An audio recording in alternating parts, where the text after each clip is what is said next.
Sills! Happy Friday, happy Cinco de Mayo to you. You know, later on today, Tone just asked me a question. So, what's on the agenda for the weekend? Margarita strawberry. So, we have to have a great show today. And that's because you join us each and every single Monday through Friday, 3 to 6 Eastern time, or wherever you are in the world. We appreciate it very much. Thank you for making our show one of the fastest growing shows there is in sports on YouTube, JAKIB Media in Philadelphia. By the way, people in Philly now, and I'm talking sports teams. So I had a conversation. You know, Doc Rivers has been on the show here. Telling you, I don't think you produced that show, but when Doc was on, so I text Doc, I go, Doc, I got to get you on, man. He goes, let me get through the weekend. I'm dealing with this Embiid thing. I've known Doc for a long time. He goes, I'll come on, I promise. You know I will. I always come on. I'm like, all right. And so he's like, dude, you should hear people in our organization watch your show. And I'm like, Doc, you're kidding. He goes, no, man. Everybody in our organization watches your show in Philadelphia. And I'm like, Doc, that's awesome, man. Thank you so much. General manager watches the program. And so all the people that are getting ready for the Celtics tonight and this weekend, they watch the show along with the Eagles. I'm assuming Dombrowski and all them dudes over with the Phillies. I know Dave from down in Miami. Dude, that's great, man. We appreciate it. And it really is because of what you guys have brought to the show. Hey, I'm just a loudmouth. I've been a loudmouth for almost 30 years in broadcasting. But people have to come and eat Big Sil's sandwich. You know, you got to buy my pizza. And you guys do each and every single day. Thank you so much, man. Okay. I'm a conspiracy guy. You know this. I'm a conspiracy guy. Help me out on this and tell me you're not connecting the dots. Okay? Help me out on this. So the numbers were being distributed today or being announced. And Jalen Carter took number 98. Okay. Jerome Brown wore number 98 at Miami. That was his number at Miami, was number 98. Jalen Carter's agent is Drew Rosenhaus. That was Jerome's agent. He reminds me of Jerome. I don't know. I'm a conspiracy guy, dude. Jerome Brown, he wore 98 at Miami. Just saying. Hey, I got to tell you, man. King Poodle, I think I'm going to get a number 98. I think I'm going to get a number 98, dude, because it's Jerome, man. See, I know you guys know him as 99. He played next to me. I posted a picture of him and I when we were together at Miami. It's our front four, Stubbs and Hawkins. Hawkins was the first rounder. Stubbs was too.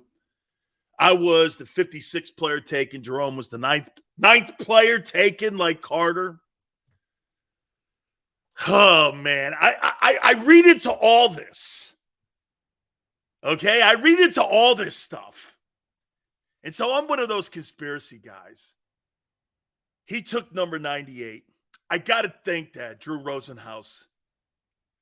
Okay? I got to think Drew Rosenhaus said, you can't wear 99. It's retired. It's in the rafters at the link. Take 98. Everyone will bring it up. The guy Sileo, my boy, will bring it up. Jerome Brown reincarnated. Hey, I'm just saying, man. Nobody, and by the way, nobody in Philadelphia really knows that Jerome wore number 98. And he wanted to wear 98, but I think someone had 99 when he got to Philadelphia. So he took number 98. Or he would have wore 98 in Philly. So I'm a conspiracy guy. Is it conspiracy or destiny, says N91. Dude, right? Oh, man. Let me just do that. Oh, man. Hey, by the way, let me just do one more thing here. And see, from now on, Tone, hold on here. From now on, we're gonna rub this thing here. Okay? And some of you know this, that these were given to the Hurricane and Eagle players at Jerome's funeral. And so I'm just going to go, please let Jalen Carter, Jerome, guide him. Watch over him. We need you to, brother. Love you, man. Forever and ever. Right there, baby. I'm going to put that. You know what? From now on, I'm going to put this right here. So I get to see it every time. And just when we need a little good, hey, from now on, Eagle fans, okay, from now on, Eagle fans, when we need some good juju, I'm just going to go, JB, we need some good juju. Some good juju, dude. Cool? There you have it right there. I'm going to put that right there, man. Hey, man. Good stuff going. He wears 98. All right. No more juju. Sills, he ain't no Jerome Brown. Niners. Oh, wait a minute. I have a beef to pick with you. So, hold on. I see Deebo Samuel's continuing his crying. I mean, I'm broken up over the guy. So he goes and he's crying to somebody about, well, hey, we only played with 10 guys. We only played with 10 guys. Well, if your ass pipe coach knew how to block and protect quarterbacks, your boy wouldn't have got his chicken wing snapped. He wouldn't have broke his little chicken wing.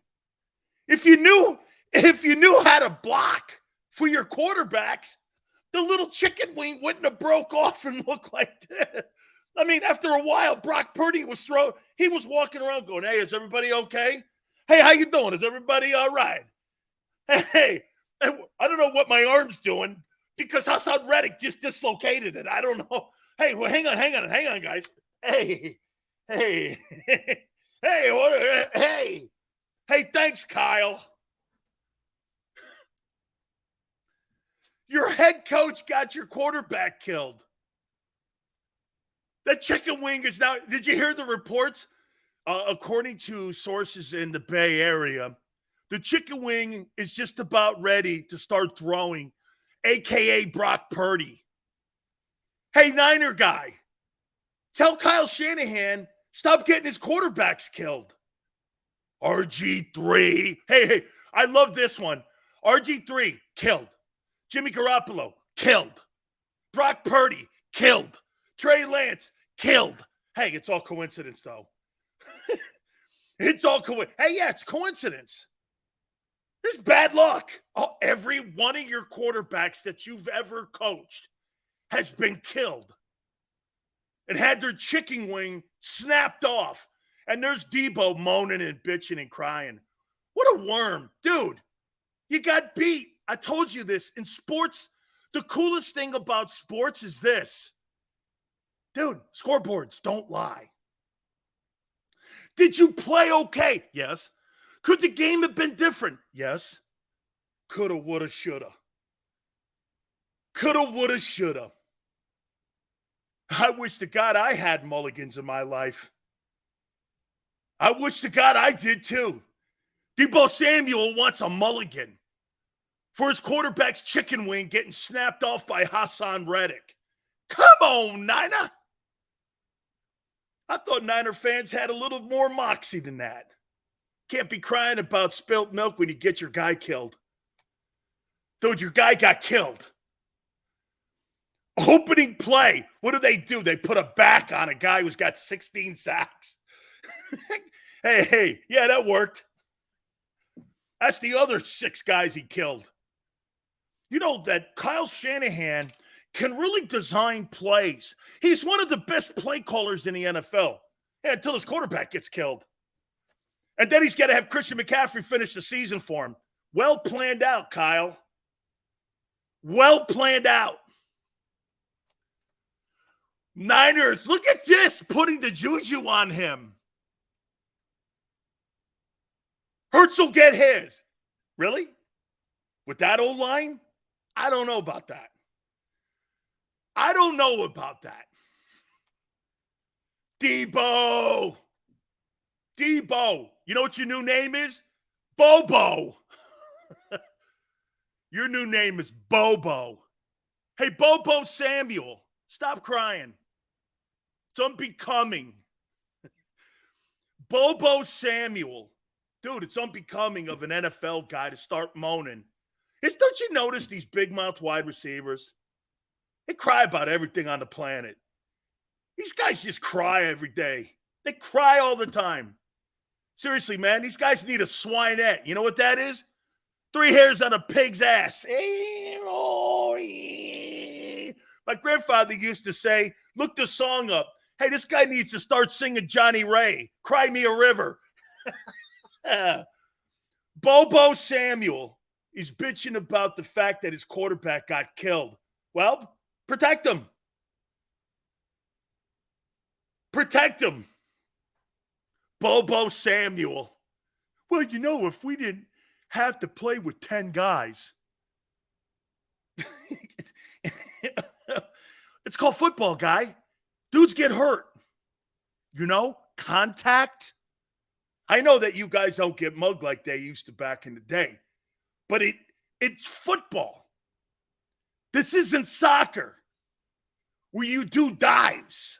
This is football. Hey, Dumbo, Bobo, this is football. Dumbo Samuel. I think I like that one better than Bobo. Dumbo Samuel. Maybe that's better. Dude, Jesus criminy. I saw this on the internet. I'm like, I had to respond. I'm like, this guy's crying about Hassan Reddick making Brock Purdy's right arm into a chicken wing.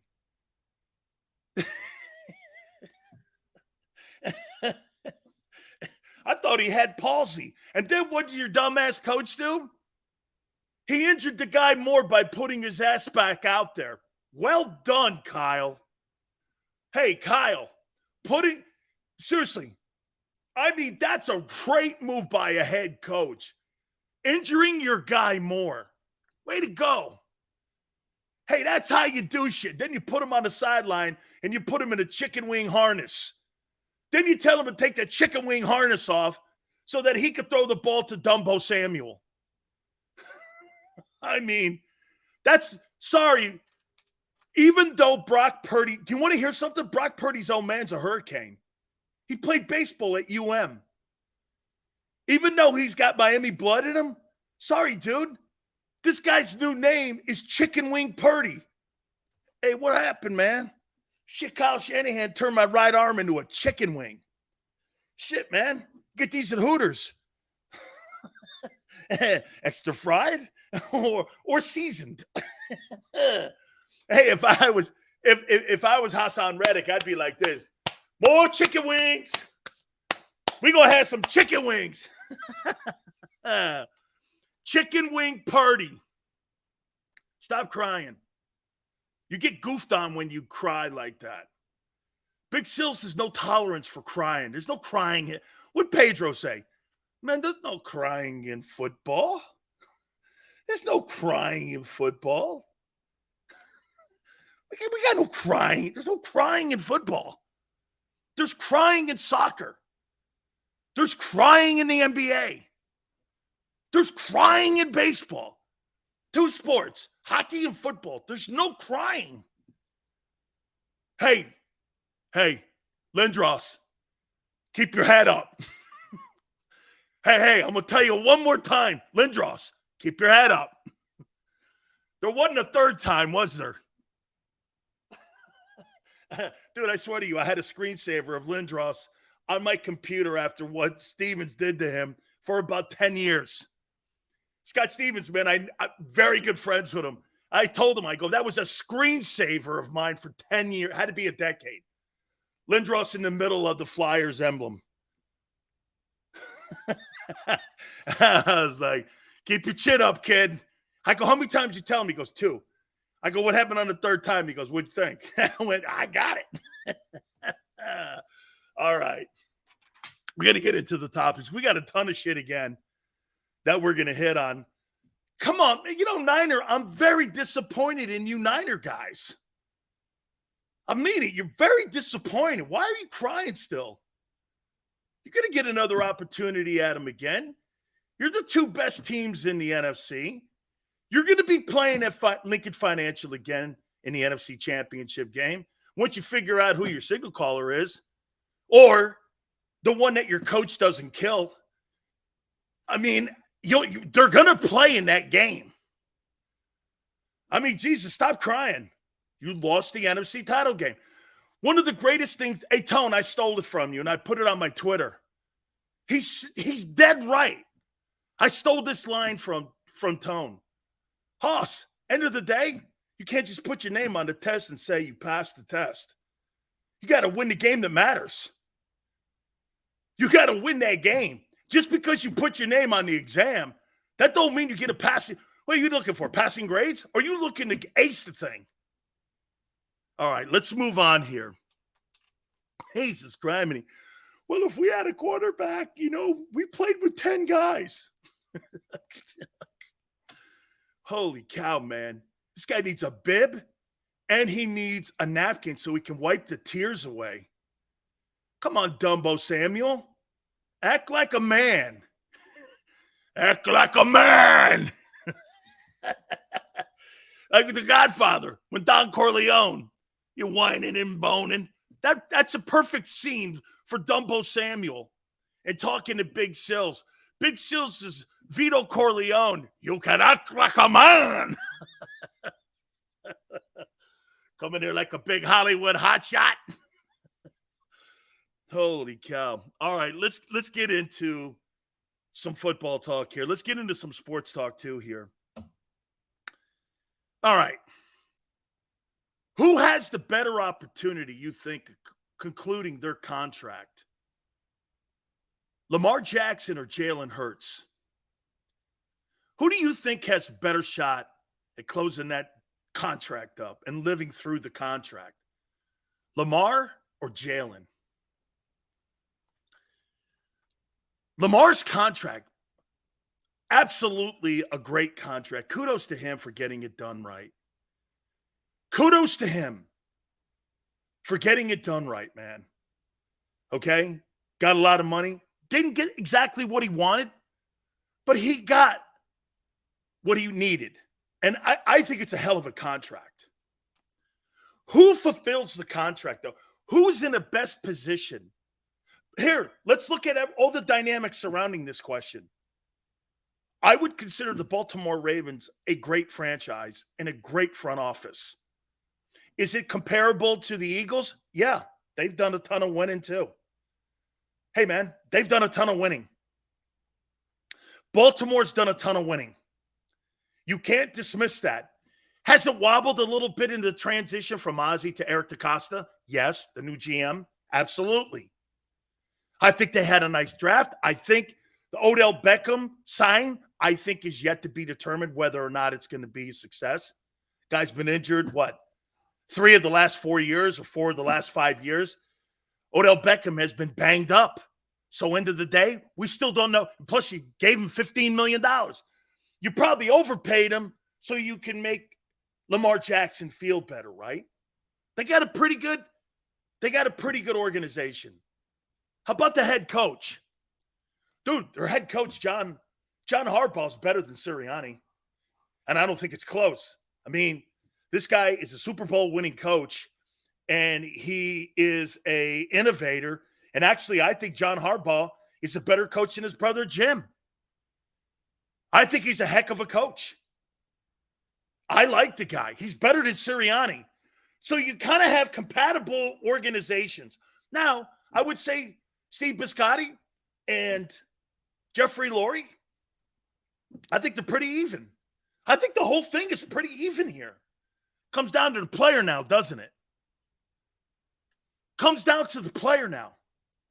Who do you feel more hey, if you had to win and everything was even, and you had to pick between Lamar Jackson and Jalen Hurts to win a game, who would you pick, Lamar or Jalen? If everything was even, teams were even, nobody with any advantage, this comes down to the quarterback, who would you pick to win the game, Lamar Jackson or Jalen Hurts? Man.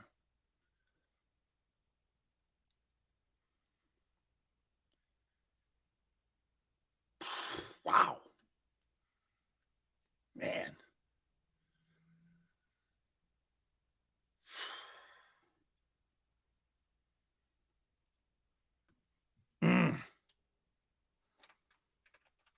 And the other part of the question, who is going to be there?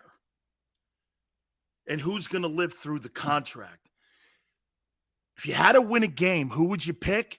And who do you think fulfills his contract and gets the 5 years?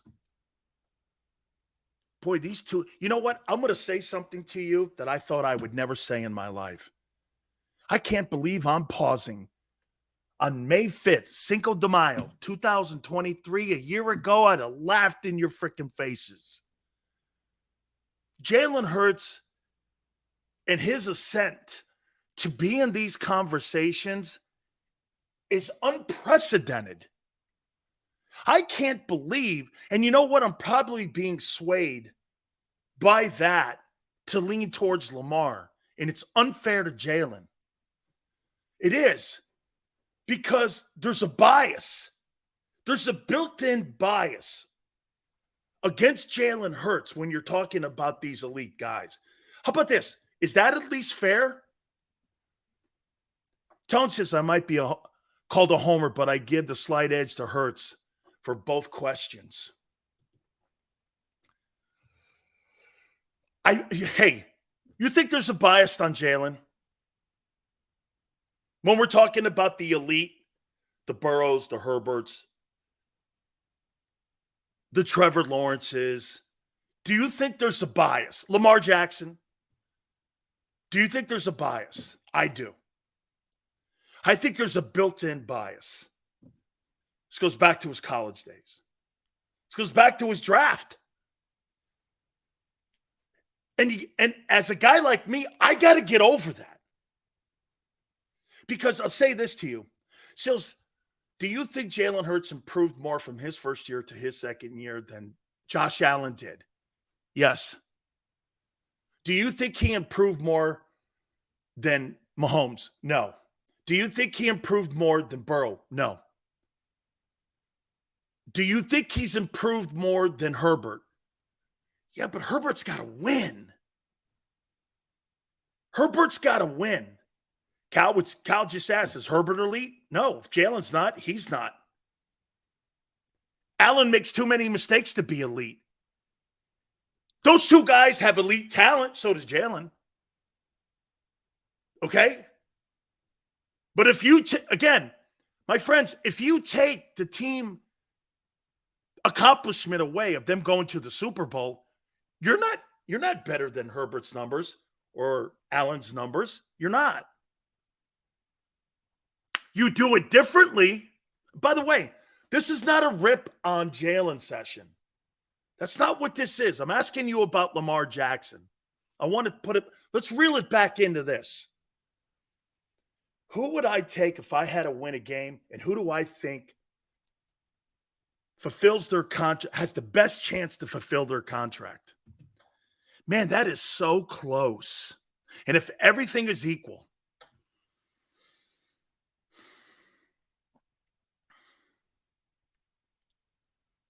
damn.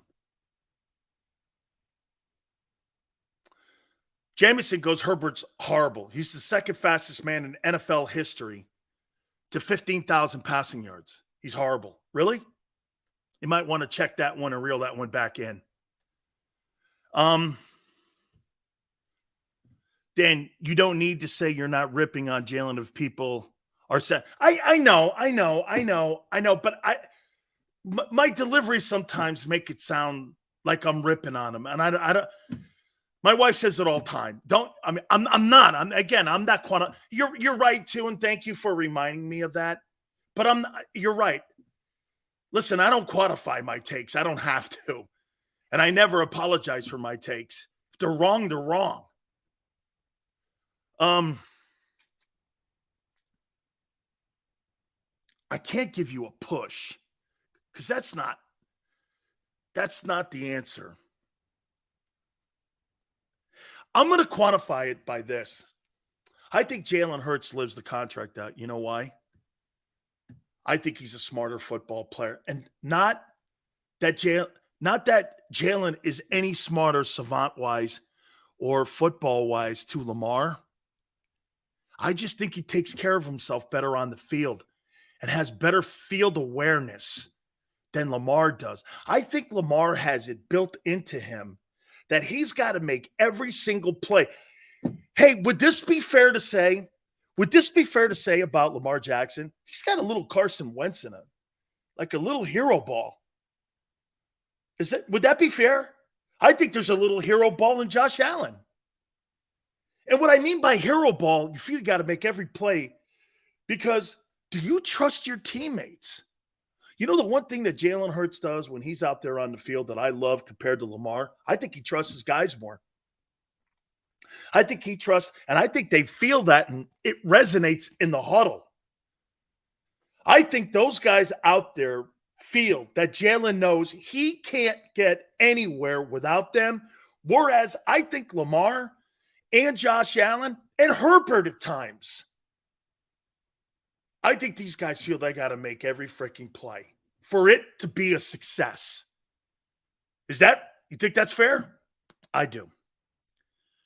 So I think Jalen has a better chance of running through the tape because I'll tell you what, is this not true? If Lamar Jackson gets hurt again, I think there's a chance in a couple years Baltimore could cut him. Because eventually you've got to start doing this, just like they did in San Francisco. You can't rely on a guy you can't have out there on the field for 17 ball games, and you can't build a game plan around somebody who's always hurt. I mean, there is a maturity about Jalen Hurts' ball game compared to Lamar and Josh Allen. Is that fair? So at the end of the day, I can't believe I'm going to say this. I cannot believe I'm going to say this. If you're telling me, Sills, who do you pick between Lamar Jackson or Jalen Hurts to win a game? A guy who's won an MVP unanimously, who's more accomplished. I can't believe it's Hurts. I would never have said this last year. Never in a million years. Never in a million years would I have said this. I would never have said this.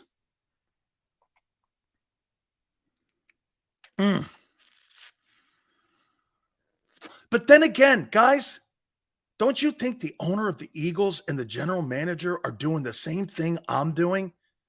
If you told me, don't you agree with this, guys?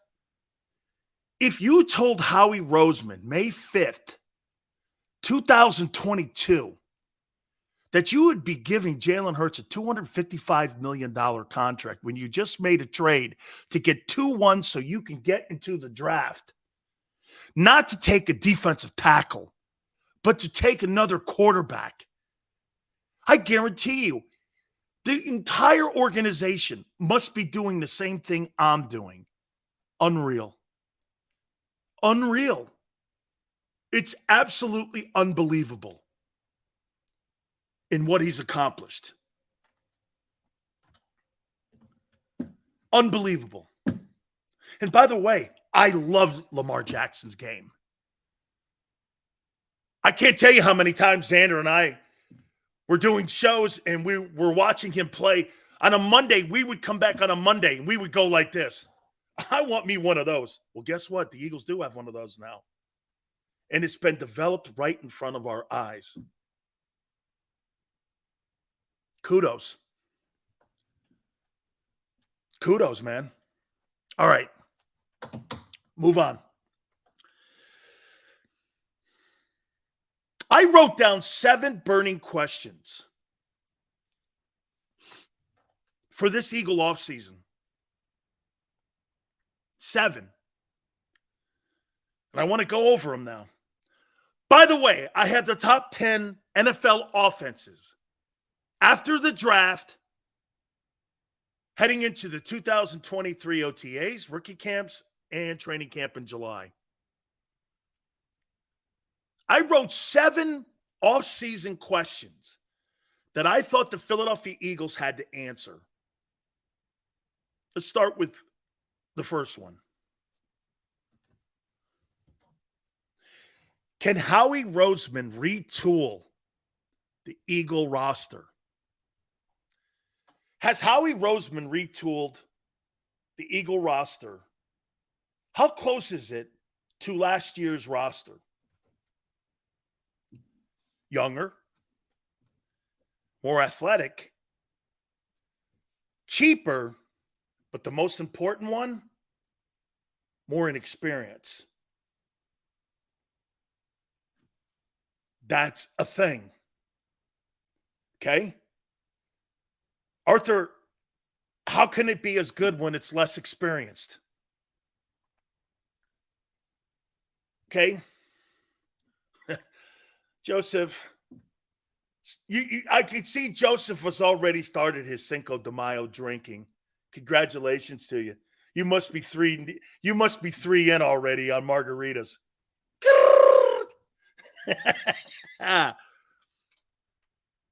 How can you say that it's as good when you're less experienced? Okay? How can you? You're more athletic, though. I'll give you that. 4N, great. Yeah. Bad experience doesn't more. I'm sorry? Not sure what that is. You're less experienced. Your 2 starting D tackles haven't played in the NFL yet. Well, one kind of did. Your safeties are going to be, I don't know. Your linebackers, I don't know. You had experienced ball players last year. You don't this year. That's a thing. By the way, I wrote down the top 10 defenses too that I think are in the NFL in 2023. I wrote those down as well. And we're going to look at those. Has Howie Roseman retooled the roster this offseason? I'll put this out there and underline it this way. I think Howie has done as good a job as he possibly could do. And I think he has done a job that I don't think anyone else could do. And making that thing look as close as it did last year. And that was good enough to win the NFC Championship. So to your point, Arthur, I don't think it's as good, but I think there's more characteristics on this team. There's a higher ceiling on this defense. Would we agree, guy? Okay, would we agree there's a higher ceiling on this defense than there was on last year's defense because of the age, especially in the D tackle position? There's a higher ceiling. You add Nolan Smith. You got dual missiles now coming off the edge. So to me, I think there's a bigger opportunity for them to be a really good elite defense one day. And it may be this year, but I still think we have to wait and see how this thing lines up. There's some questions here. So has Howie Roseman retooled the roster? The answer is yes. Arthur, our defense didn't measure up last year in the Super Bowl, unfortunately, couldn't get over the hump or shut down top quarterbacks. Arthur, I think this defense has more of an upside. Okay? Hollywood goes, by the way, Sil, saw your college highlight film. You were a beast. Thank you. See JB playing next to me? Every time I watch it, I watch for Jerome, man. We got to put, I'll put a Jerome highlight reel. You won't believe it. Definitely a higher ceiling. Now, cross fingers, the DC can actually adjust during games. Latin Inferno. Let's move on to the next question. Here's another huge one. Can Hurts and will Hurts elevate his game more? Does Jalen elevate his game? Does he continue to get better? You don't want Jalen just to be here. You want to watch him continually get better, better, better, better. Can you get better in an RPO? Better decision making, knowing when to slide, knowing when to get hit. You know, I'm going to say this to you. The more they put the game in Jalen's hands, the more I think he's going to improve. I think if Brian Johnson gets in the way of Jalen Hurts, it'll stun his growth. The same way that I think Ken Dorsey kind of stunned Josh Allen's growth. Get out of those guys' ways. Get out of the ways. And then when they do something wrong, correct it. Don't correct a player when the player's playing well. There's no need for it. You correct failure. You don't correct when a guy's killing it. You let the guy continue to play his game. However that looks. It may not be exactly the way you want it to look. But what's the line you guys use? Let Jalen be Jalen. Don't put any guardrails on him yet. He doesn't need it. And see, I disagree with John. Guys, let me ask you something here. John McMullen said that Shane Steichen's one of the best play callers on the planet and in the NFL. I completely 1,000% disagree with that. How could you be a play caller in an RPO when there's no play calling in the RPO? It's decision-making in the RPO. It's in the quarterback's hands on what he does. Does he keep it? Does he tell the tight end block and release? Or does he hand it off, or does he take off running himself? Where's the play call in that? That's decision-making by Hurts, not by a sideline coach. What do you think? He's in his ear while he's running that sequence of a play? That's not a play call. Now, if John's talking about designing the RPO system and boutiquing a system for Jalen Hurts and calling it the Jalen Hurts system, I'm completely right, and I'm in there with John. But if you're telling me that he's giving – really? Well, then tell me this. What the hell happened in that play calling when they put in Gardner Minshew and they were running RPOs with a guy who couldn't outrun me now?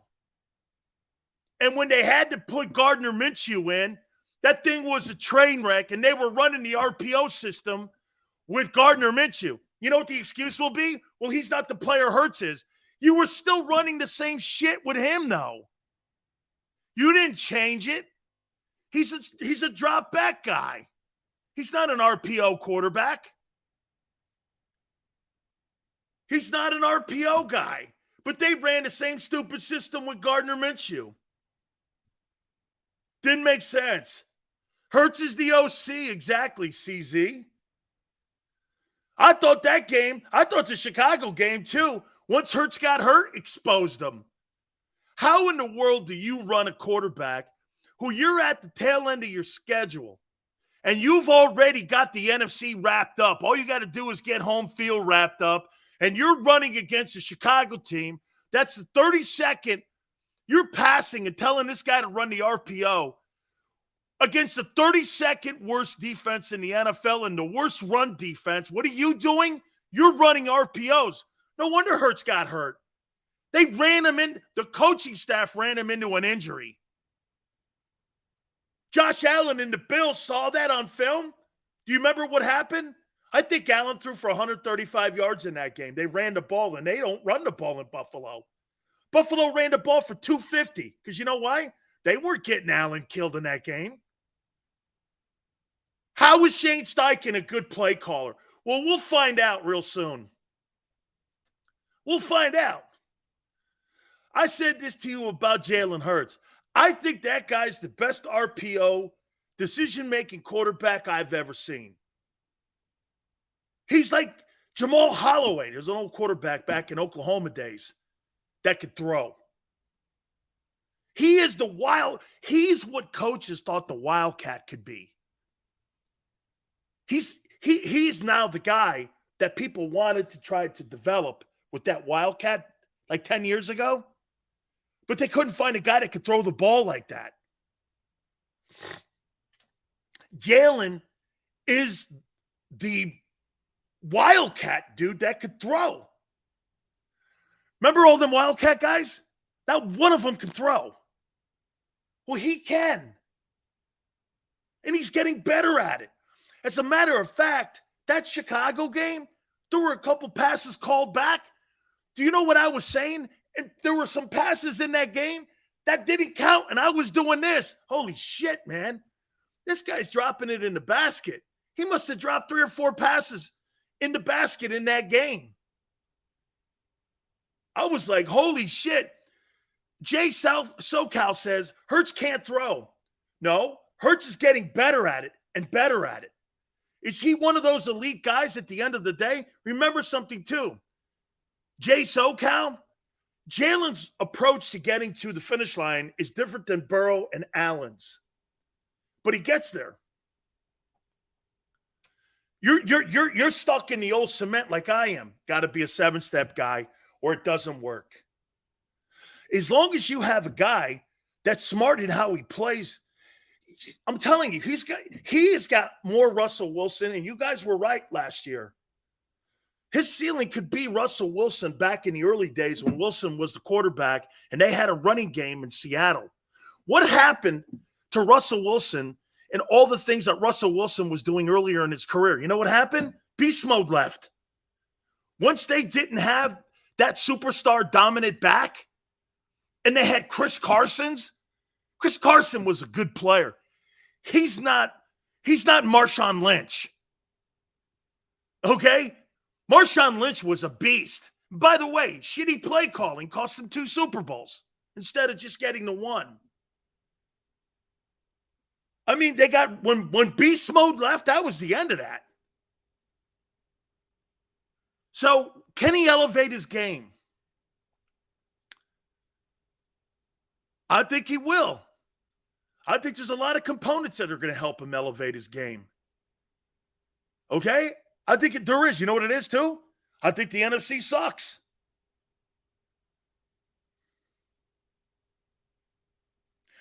Who is replacing Miles Sanders? This is question number 3. Who is replacing Miles Sanders and the 1,300 yards and 11 backs or 11 touchdowns? Who's replacing him? The convention center known as the Eagle running backs? I love the Swift sign. I do. But I'm not so sure DeAndre Swift's a 1,500-yard back or a 1,300-yard back. So how are they replacing 1,300 yards of offense and 11 touchdowns? I know people gloss over that. But 1,300 rushing yards and a Pro Bowl back and 11 touchdowns, to me, is quite a task. To me, Swift and Gainwell, is that good enough to replace? Now, again, where you're going to get more out of DeAndre Swift is in, I think, the screen game. See, to me, I think Swift is going to have more impact on the Eagle run game than what Miles did, because now you have an element you didn't have. You know what I can't understand? There are actually people on the radio in Philadelphia and in the print saying that the Eagles have a good screen game. No, they don't. That's an absolute bullshit. Who's watching that team? Not a person on the planet thinks the Eagles have that in there. You know why? RPO doesn't have screen games. That has to be a design play call, John. That's the reason why the Eagles don't have a screen game. Because RPO doesn't allow that. You're reading the back or the safety, keeping it, throwing to a tight end, or handing it to the back, or keeping it yourself. You're not going to drop back and throw it to a running back. That's why the running backs have so few catches. We didn't run screens. Fly, Eagle, fly. Yeah, because you weren't technically sound in the screen game. Everybody runs screen games. You know why? It helps play action. You're the only team in the NFL that needs to add that element. It'll help Hurts. You're trying to tell me a guy like DeAndre Swift, you don't want to get that ball to him in open space? Or Gainwell? It's a mismatch on linebackers or edge rushers. It's a You put a guy like DeAndre Swift and Micah Parsons is covering him, that's a complete mismatch. That's one of the keys you are trying to do in your passing game. You're trying to create mismatches with your gifted talent. There's so much talent on the Eagles. Use it all. Use it all. Your line, your receivers, your tight end. Now you got a pass catching back that you didn't have a year ago. He's going to up that end of the production. Probably you may not see a back with over 800 yards with the Eagles this year, but you're going to see some. Here's a number that I'd like to see DeAndre Swift with. You ready? 820 yards, 6 touchdowns, and in pass catching, 60 catches, 450, 550, something like that with 5 touchdowns. That to me is how you replace that. Because you also make it more versatile. And you also make it more complex where, look what a defensive guy has to do now. Got to worry about the back out of the backfield. You didn't have to worry about that a year ago. When you played the Eagles, you weren't worried about a screen game. Now you have to with this kid, especially if you start implementing it.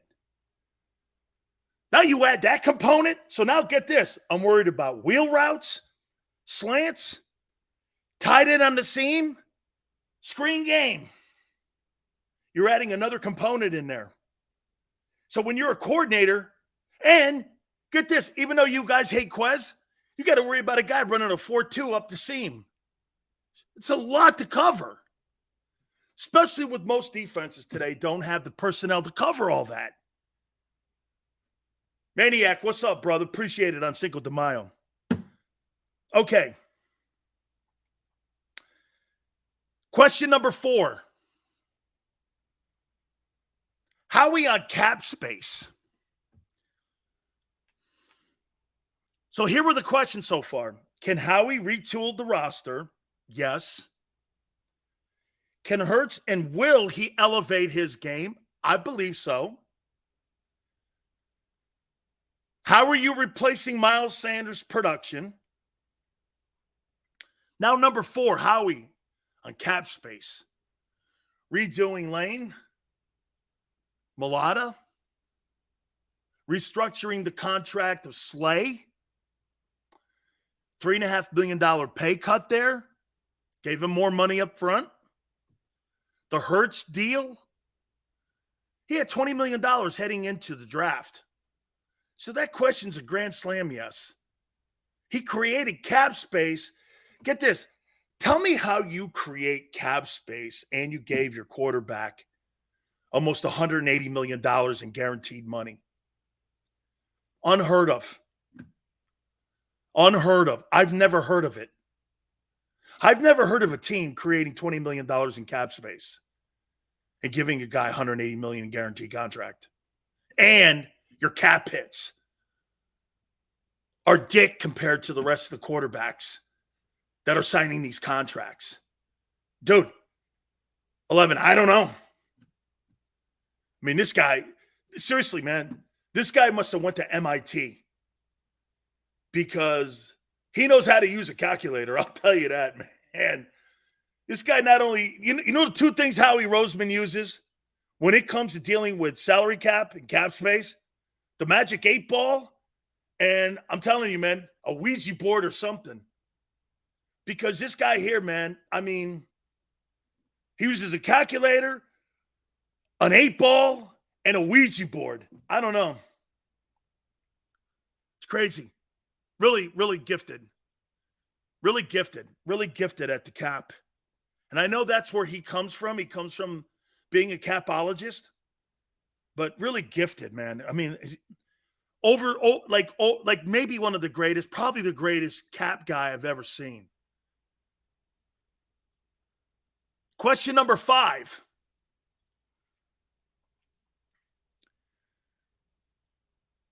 Will Desai and Johnson keep the train rolling? Right? Here, so far, can Howie retool the roster? Can Hurts elevate his game? Who replaces the mileage and all the production Miles Sanders had? Howie on cap space did a great job on it. Will Desai and Johnson keep the train going? I think that's a question. Okay? Will they turn out to be, hey, you guys think so? Well, wait a minute here. After Brian Dable left Buffalo, was it the same? And let me give you, how about this one too, Yale? How did the team look after Frank Reich left? Same personnel almost the next year after the Super Bowl, right? How did the team look after Frank left? Doug was still there. You pretty much had the same offense in place, right? What was different? What was different? When Frank left, was there a difference? Did you guys feel a difference when Frank Reich left and got the Indianapolis job? Was there a difference in the play calling? Was there a difference in how they approached the game when Frank left? Yes or no? So when you say that Desai and Johnson are just going to walk in and everything's going to be hunky-dory, was it that way after Frank Reich left?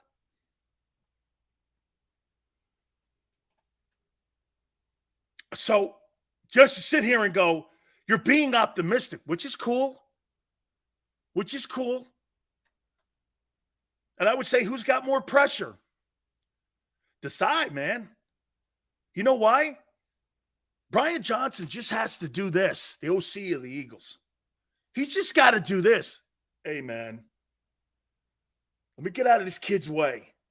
You know what Desai has to do? We're going to get to the next question. He's got a lot here. Let's get to the next question. What's the defense going to look like? Does anyone have an idea? You think they know what the defense is going to look like? I'm talking to players. So as of right now, my opinion, now look, there's like a rookie camp going on, right? Okay, what's the defense going to look like? What are you running? And I'm hearing people say this. Well, pretty much the same stuff as last year. Really? Okay. Well, you're one of the worst tackling teams according to Pro Football Focus in the league last year. Are you did you improve on your tackling? How can you improve on your tackling with less experienced guys in the league? I mean, they got less experienced guys. You not only have less experienced guys, but you also have new faces in new systems. The Edmonds kid, You think he knows what they're running? Morrow, too. Now, it helps because you've been in multiple fronts in the pros. But what's the defense going to look like? We still haven't even been told that. And here's the last one. Let me ask you guys the question, because you guys are more experienced at what happened after 17. Was there a Super Bowl letdown with the Eagles? Front office, all the way down to the roster. Was there a Super Bowl letdown? Was there a letdown? Was there a noticeable letdown in 2018? No? Yale goes, yes, a bit.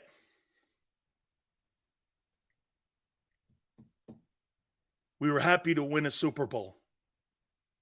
Dude, hey, let me tell you this. 2 things happened in my life I thought would never happen. Happened. You know what that was? The Cubs winning the World Series. The Cubs winning the World Series and the Eagles winning the Super Bowl. I thought that would never happen in my lifetime. Okay, I thought that would never happen. And maybe a black coach at Kentucky and Notre Dame. Maybe you want to throw that in there too. Okay, if you want to hit up with that. Those I thought those would never happen too, but they did.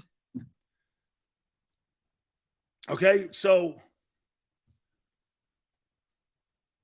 pretty crazy.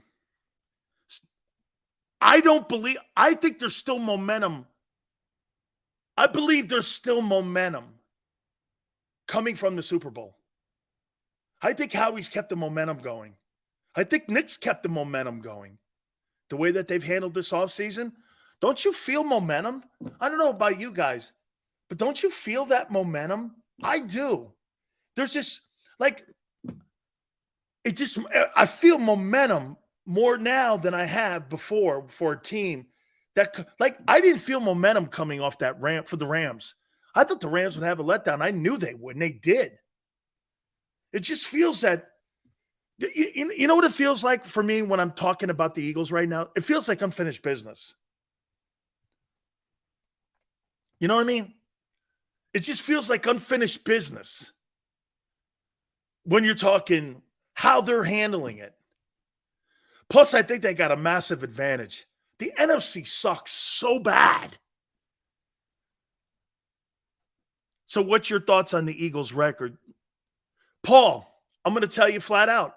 Eagles will probably have a lesser record, but who cares? Paul, get to the NFC title game.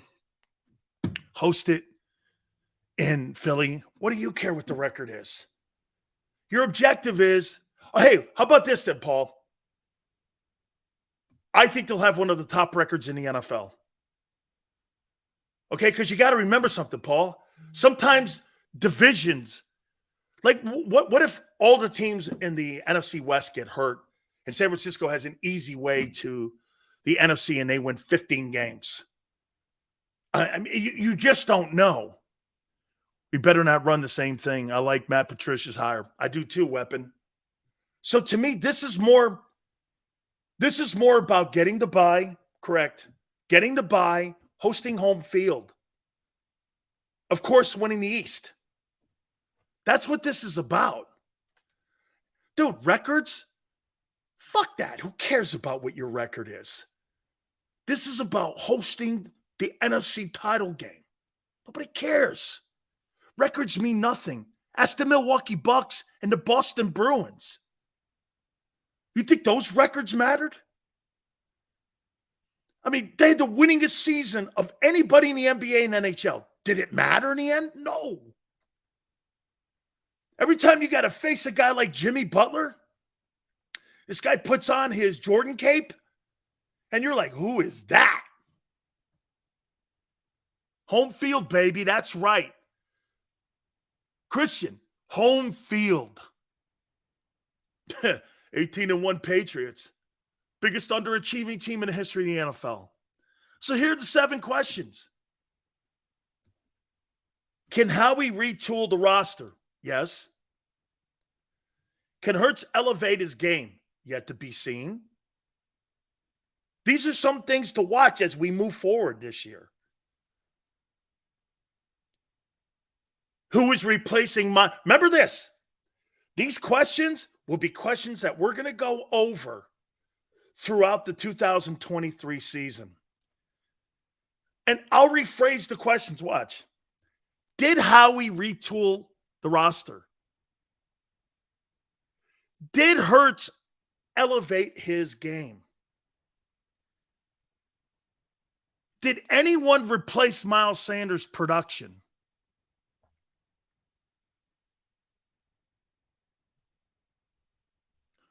Did Desai and Johnson keep the train going? Did the defense perform worse or less than a year ago?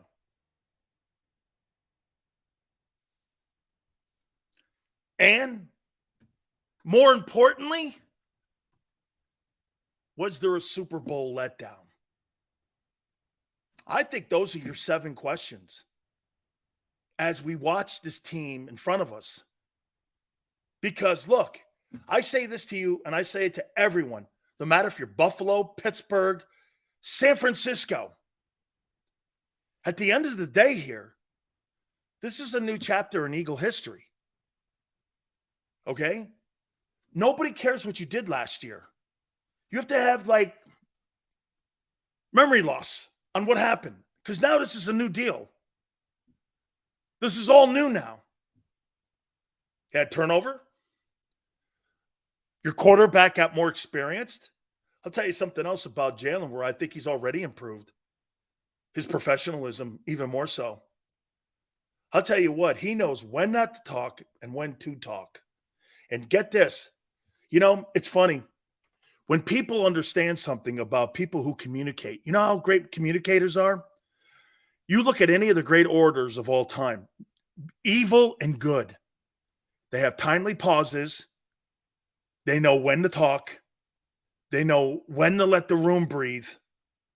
And when they talk, it's impactful. You get a guy chapping his gums all the time. He's just flapping his gums and he's just yapping his mouth. After a while, it just sounds like noise.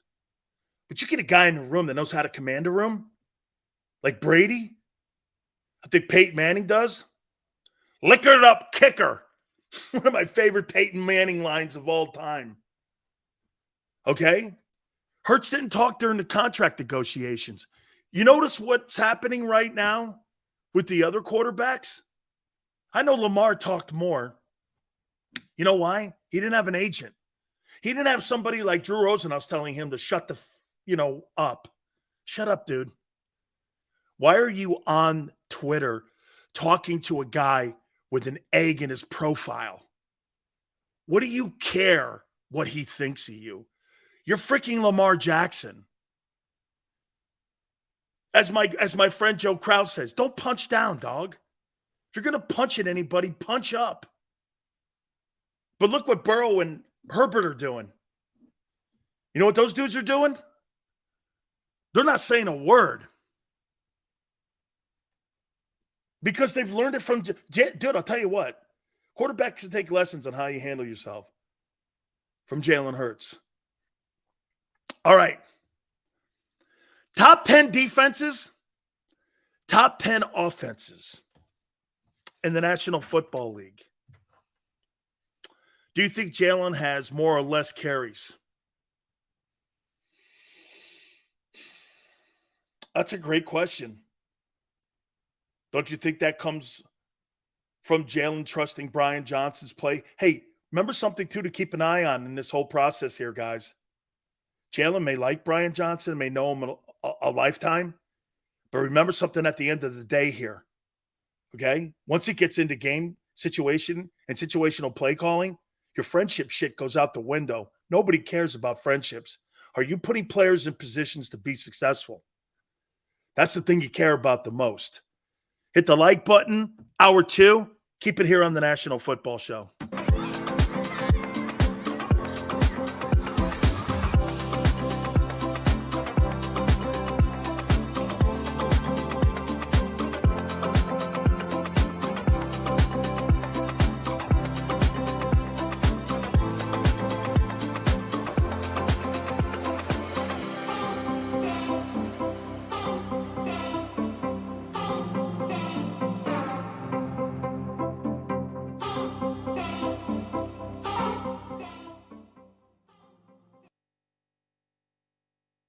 heading down the shore.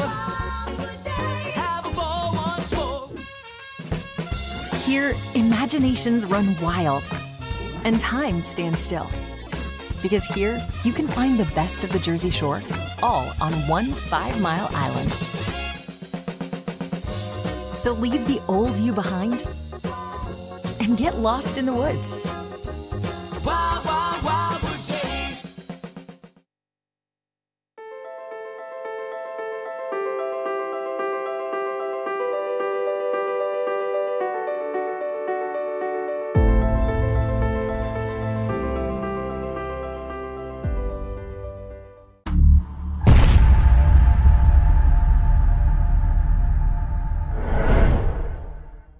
Score and save in southeastern PA and Delaware with Colony Pools this football season, and let the experts close your pool with a custom Merlin safety cover in green for the birds. And if you join our Winter Watch team, we'll give you another 20% off, and Colony Pools will handle it all. Keep your tiles on your pool, not in your pool. Fly with Colony right now, Birds fans. Visit flywithcolony.com. Hi everybody, my name's Jason Lombardi. I'm an inspector at DryTech. At DryTech we offer 3 major services, the first one being basement waterproofing, the second service we offer is foundation and structural repairs, and then the third service that we offer is mold remediation. If you feel you are having a waterproofing issue, give DryTech a call or check us out online.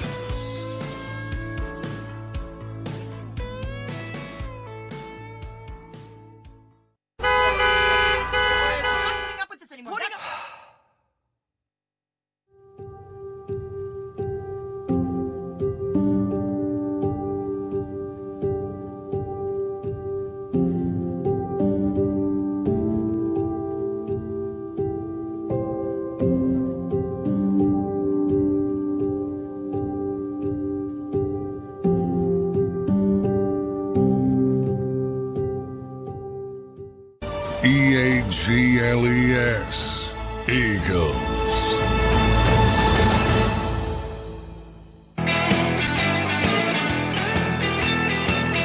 Hit Bills, hour number 2. Appreciate you coming aboard. Hit the like button. Thank you guys very much. Top 10 defenses, top 10 offenses. Before we do that, so the Cowboys, we kind of broached this yesterday. So the Cowboys are going to make probably CeeDee Lamb the highest paid wide receiver. Prime example of overpaying again. You know, the Cowboys have been doing a nice job of drafting. Jerry's drafted some pretty good ball players, but pretty good. Since Jimmy Johnson has left the Dallas Cowboys, who's been the best player the Cowboys have drafted? Let's think about that. DeMarcus Ware? Zach Martin?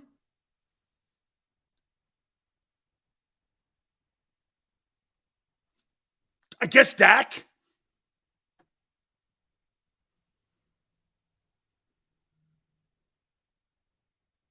Dez?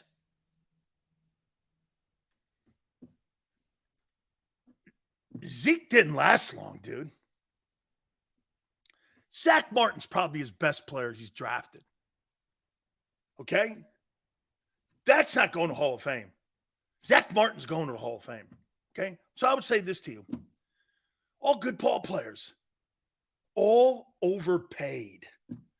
Micah Parsons, dude, is the most overrated player in the NFL. I'm sorry.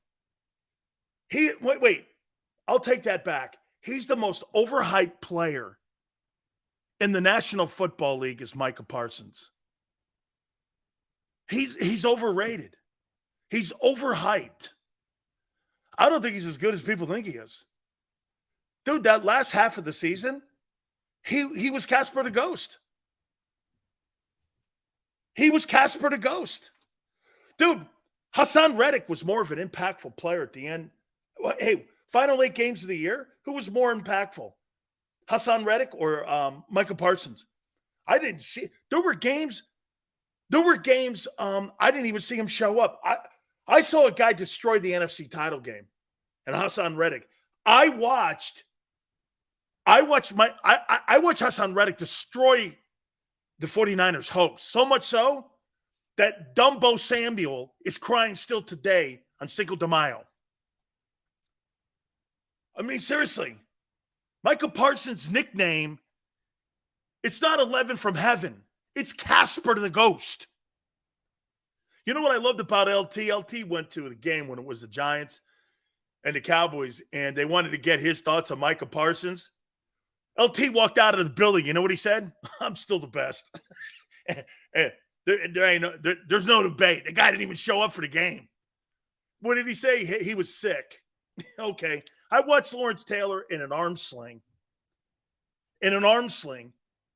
Have a 75-yard touchdown return for a touchdown against the Saints and 3 sacks, and single-handedly beat the Saints himself on Monday night in an arm sling with a separated shoulder. And this guy's talking to me about the flu. The flu. What do you think this is? Basketball? What do you think this is? Baseball? Where you get like a blister on your finger and you're out? This is football, son. People play with illnesses, injuries. There's no days off because your hamstring hurts. You know, what's the thing with Embiid again? Holy cow. Hey, I hate to do this to you. Sixer fan and Philly fan, let me guess. It's playoff time. Has to be something with Harden and Embiid. I don't know. What's his? Seals, do we even know what it is? No, but I'm sure it's something. If you were to tell me, hey, Sills, it's playoff time, what's your thoughts on the Sixers with Embiid and Harden? I'm sure there's something wrong with them, or something's not working, or something. Something. I don't know. It's got to be. There's always something. It's never consistently. Never. Wait a minute. I hate to do this to you. And Tone, I hate to do this to all you guys. Chris Paul, too. I'm with you. Wait. The Suns and Chris Paul. It's playoff time. Gotta be something with Chris Paul, too. How in the world was Elton Brand the GM of the Sixers when you chose head Case Simmons over Jimmy Butler? Man, what was that determination? How did you come to that conclusion? Because you drafted him number 1 overall, and you chose that dude who puts on a Jordan cape every time he steps into the postseason. I'll tell you something about Jimmy Butler. If I had to win a war, he's in my foxhole. That dude's in my foxhole. If I had to put an all-NBA team together, Embiid ain't on it. He's not on it, man. I want warriors like Kobe. Dude, Jimmy Butler plays like Kobe in the postseason. He's the closest thing to Kobe. That guy's every time I watch Jimmy Butler play, I go, what's he average, 18 points a game? If that guy played like he did in the postseason, he'd win the MVP award every year, slam dunk. He is an MFer, man. I enjoy watching him play because he plays dude, that guy's out there, man. I see why Pat Riley likes that dude. And if that guy doesn't embody Philadelphia, who does? Hey, please tell me, I don't know if anyone knows this. Please tell me Iverson's on the floor tonight giving the MVP award to Embiid. Please tell me. Please tell me Iverson's going to be there. I saw Iverson congratulate him along with Dr. J. I would carry that in my cell phone. That clip that the Sixers have on their Twitter page, I would have that I would be showing my girlfriend, my wife, my friends, anybody who I liked. I'd be going, look at this. Look what Iverson says. Man, I love Allen Iverson. Man, dude, I'm telling you, man. AI is one of my favorite basketball players of all time. He's one of my favorite athletes of all time. I am a huge Iverson guy, if you can't tell. Whew. Man, I love that guy. I hope he gives that award tonight. That place Wells Fargo will explode. You imagine AI walking out, here's the award, MVP. Play like me. Okay. Okay. So wait, now let me throw this one at you here. Boston, Philly. It's a Boston-Philly weekend. I posted on my Twitter page a couple shows because I told you guys that I did sports talk in Boston. And I posted a couple shows. It's that Dan Sileo show. And they're nuts too. Let me tell you the difference, and you tell me. The difference between, and now that I talk in Philly and around the country, it's mostly in Philly, the difference between Philly and Boston sports fans.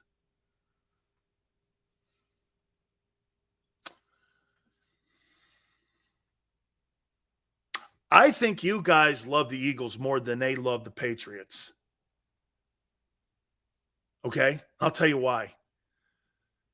The Patriots, I mean, they were never really a legacy team. Steve Grogan, Tony Eason.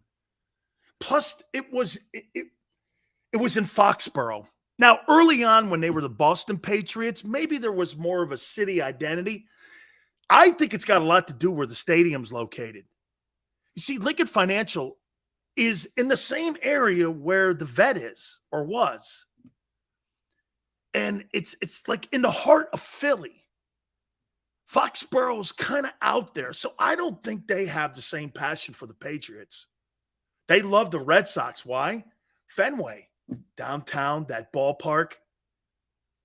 I think that ballpark, I'll tell you this. I think Boston likes their Red Sox more than you like your Phillies. Okay? See, the Flyers have been shitting on the Philly fans because when Ed Snyder was alive, and I knew Ed well, okay? I knew Ed well. That was a staple in this city. When you struggle with a team year after year, the starvation breeds love, and that love breeds commitment. Oh, I think there's no question Philadelphia with the Eagles, that's civic pride. Okay? Hey, by the way, I'm not saying you don't love your teams. I'm just saying that Boston identifies with the Red Sox or the Celtics. It's Red Sox or Celtics. Bruins, see, if I had to rank, that's what I'm going to do. Boston, and then I'm going to rank Philly, and you tell me if I'm on base. Boston. By the way, I love talking sports in Boston. I did. I love talking sports. That's right. That's right, Tone said. What the Red Sox are to Boston, the Eagles are to Philly. I completely concur with that. I would say Boston, it goes Red Sox, Celtics, Bruins, Patriots. Dude, you had freaking Bobby Orr. Look, just because you've had 20 great years of football, that doesn't mean you've had 20 years of passion for the Patriots. You haven't. Do you know how many times you could go to that stadium back in the 80s and no one would be at Sullivan Stadium? No one. No one would be there. Bruins at the Garden. Remember, you had the Garden where the Celtics and Bruins all played under one roof. Downtown, you know. The buildings have a lot to do with it. Dude, the Sixers, let me ask you, let me ask you this. Do you think the Sixers have the same, you think there's the same passion for the Sixers being at Wells Fargo than there was when they were at the Spectrum?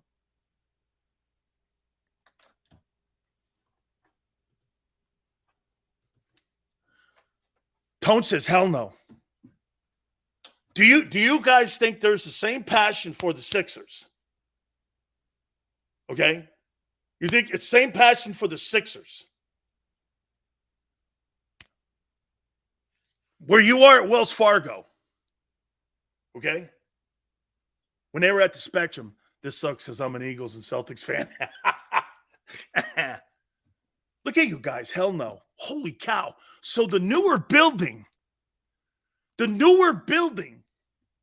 doesn't have the same passion the Spectrum has. Gee, told you the building matters.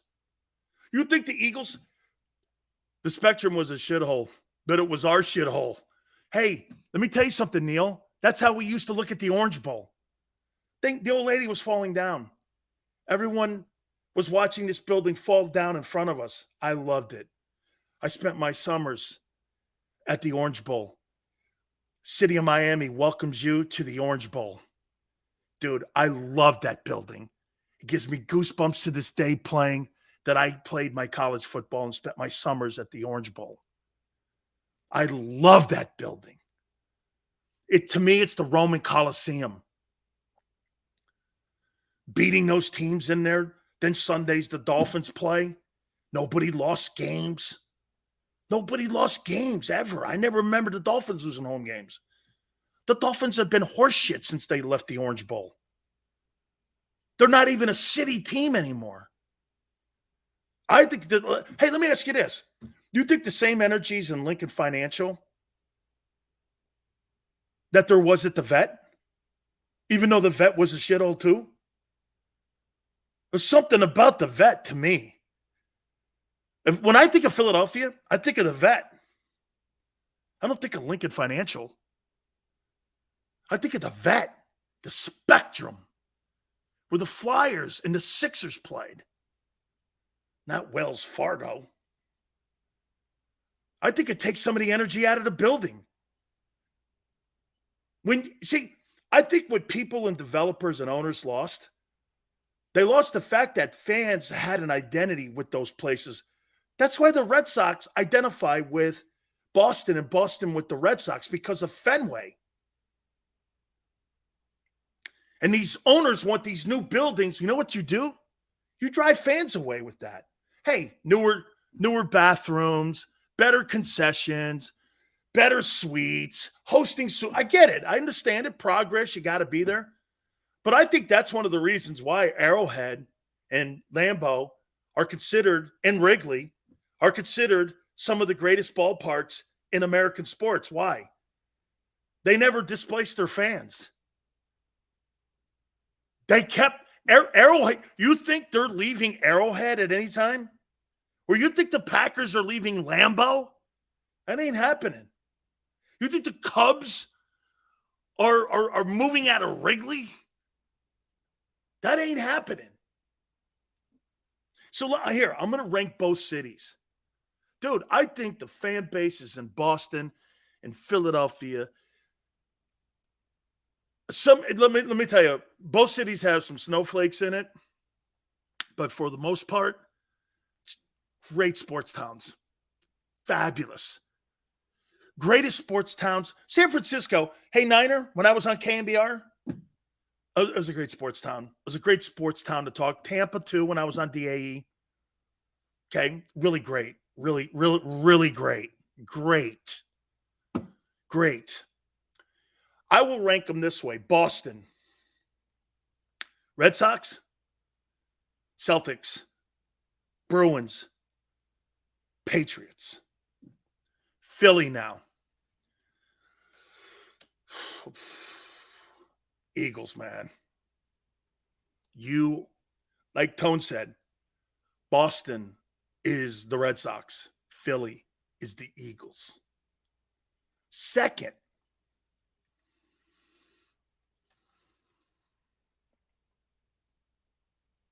see, the shitty ownership with the Flyers and Sixers has dragged you down. Me growing up when I was a kid. Wait a minute. He says the link has its own identity in the 2000s. For the millennials, Dan, we had. So you like the place. Okay, hey, dude, I'm not. I've been to Lincoln Financial 5 times. I like the stadium. I've been there. I love it. Okay. I would say this to you. Man, Snyder died. You know how many times that guy used to come on my radio show in Tampa every time the Flyers would come down and play the Cow Palace?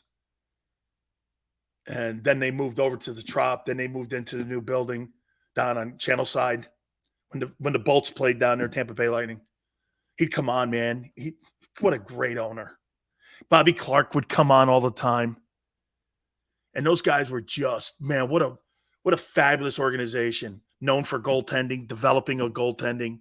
Blue line was always the best. Fans rabid. The sweater's the best.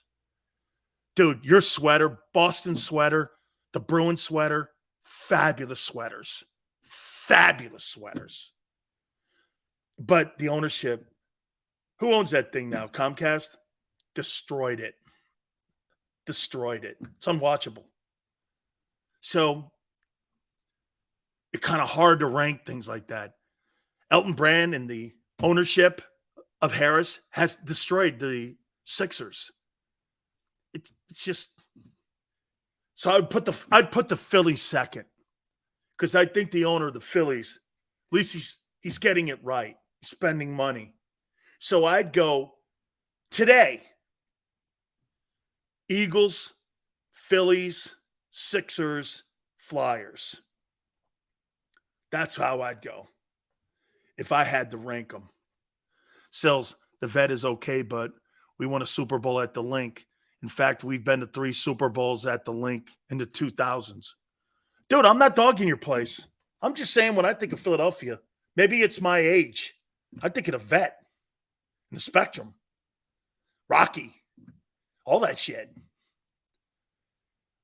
I mean, Wells Fargo? Dude, you heard it from people. Wells Fargo doesn't have the same energy that the Spectrum had. Are you kidding me? Billy Cunningham and them guys running the floor down there with Dr. J and Moses. You had the Lakers rolling in. Hey, let me ask you this. You think that rivalry today between the Celtics or like tonight, Celtics when Bird was there and Dr. J were playing, you think the same energy's in the building? That's a no. Hey, dude. Dare I tell you a story? Oh, my God. I mean, this is one of the absolutely ridiculous stories of all time. How would you rank DC's teams? One shit box by the other. Jameson, I would say Capitals,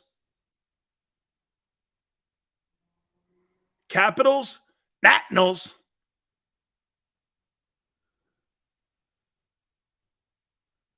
Bullets, Wizards, and Commanders. That's how I would do it. Sills show's great after a couple tequila shots. Shut your hole, Joseph.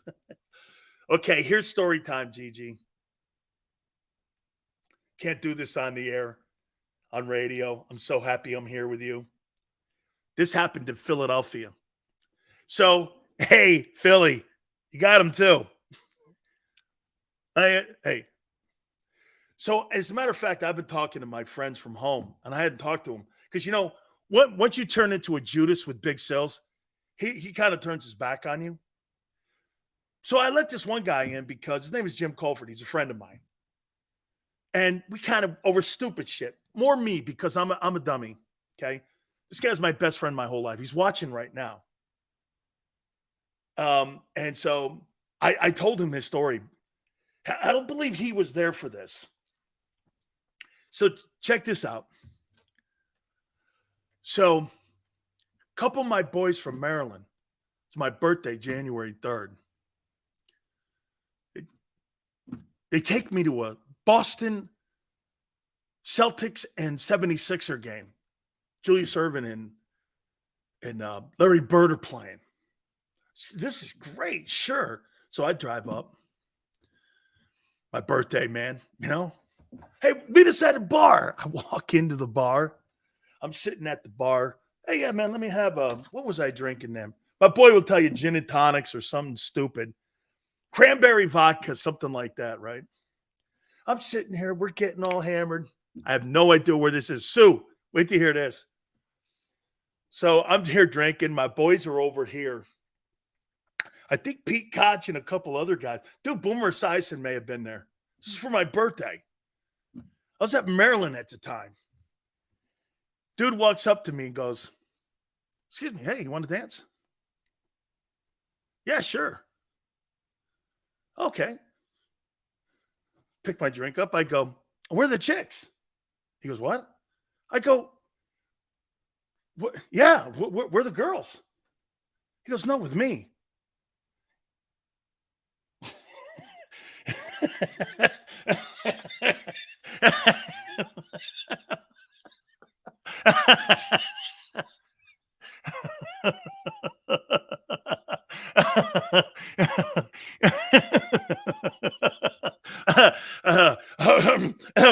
You see my friends laughing at me over there, okay? They're just laughing at me.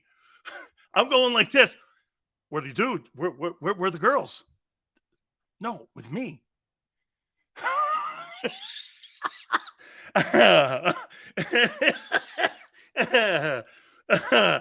Oh, man. Guy goes, did I beat it? Do you want me to beat a gay guy up in a gay bar? Are you kidding me? I said, no, I think it's, I finished my drink. I actually ordered another one.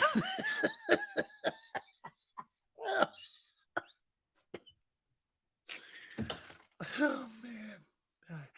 I go, you better give me another one. The bartender guy was laughing his ass off. And so he goes, what do you want to do? And I go, give me another one, man. Oh, my God, man. Oh. I've had some stories like that. One more. You want one more of those before we move on? Top 10? Before we move on. So we're playing in the Sugar Bowl. Woke up in the broom closet. Yeah, along with Howie. Hey. So hey, Joseph, check this one out. So we're playing down in New Orleans, the Sugar Bowl. We go to this place, Pat O'Brien's. We're getting hammered. And I got Jerome with me. Dude, everyone's there. We go in this bar, we're drinking our ass off. Girls sitting all over the place. Everyone's all over everywhere. Hey, yeah. I'm like, this is great. Look at all this. Bartender comes up to me, taps me on the shoulder. He goes, hey, man, you see those folks you're sitting with there at the table? He goes, I go, yeah. Those girls? He goes, they're not girls. I said, do me a favor. Don't tell my friends. Do me a favor. Don't tell my friends. He goes, that's wrong. I go, don't tell my friends. Don't tell my friends. Yeah. I go back and sit over there. Now I'm good. My friends are going, hey, Sills, you coming out with us? I'm like, nah, I'm all right. I go back. So next morning on train table, these dudes come these dudes come over to me. You mother, the bartender wouldn't let us leave. Oh my God. Don't tell my teammates. Don't tell my friends. That's the kind of guy Big Sills is. How you doing? Oh my God. Philadelphia. I love that name, by the way. I love Lincoln Financial. I witnessed 7 NFC championship games and 3 Super Bowls at the Link. The vet is old history for me. That's cool, man. Now I know how Sills gets all those guests to come on the show. Yeah, blackmail them. Are you saying I blackmail people? Is that what you're saying, Joseph? All right, man. Let's get into this here. Oh, I know, man. Hey, one thing is for sure, at least you have a fun time when you go out with Big Sills. You have a fun time at least. Always laughs. And here's me picking up the bill, though. I can't extend it. You know, I'm supposed to punch out. It's the only time I can't extend my arm. JM goes, where's George Foreman? Hey, JM, he'll make his second appearance on the show probably somewhere next week. Is that cool? JM, he's already been on. Google it. George Foreman's been on the National Football Show already. You can go back and watch it. Oh, that's another thing. Anytime I say we've had someone on, all you have to do is Google it. Big George. Here. I saw that thing the other day. I had that thing the other day. Where is that? Do I still have that? Big George. I still got that somewhere. God, that's one of my favorite items. I was there the night he knocked out Michael Moore. He gave me tickets. That was one of the best nights of all time. I thought I had that. Yeah, I'll find it. Yeah. I was there tonight, JM. He knocked out Michael Moore. He gave me front side tickets. Okay. I was out. No. It's all good. Cosmo goes, Sills, why is Debo still crying? Because he's a receiver? I have a Klecko signed jersey.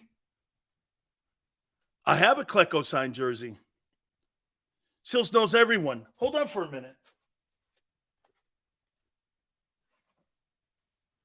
As a matter of fact, I pulled it out.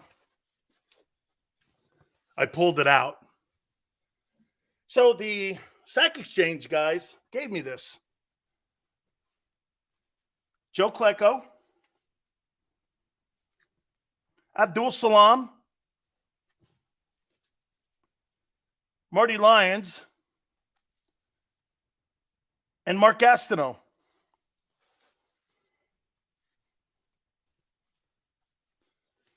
Do you know how much stuff I have? It's unbelievable. Okay? That's kind of cool. You don't got a Bergie jersey here. If you don't have a Bergie jersey, it don't matter, Sills. Do you know MJ? No. I don't know MJ. I know David Falk, his agent, but I don't know MJ. I'm not sure I've ever met him. I've met Tiger. I've met Wilt. I met Bill Russell. I have a signed Bill Russell picture somewhere. Yeah, I got a signed Bill Russell picture somewhere. I met DiMaggio. I met Mantle. Dick Allen. Who's Dan Arnold? Oh, I don't know who Dan Arnold is. Yeah. No, I was friends with Bias. Okay, I was friends with Bias. Let's see here.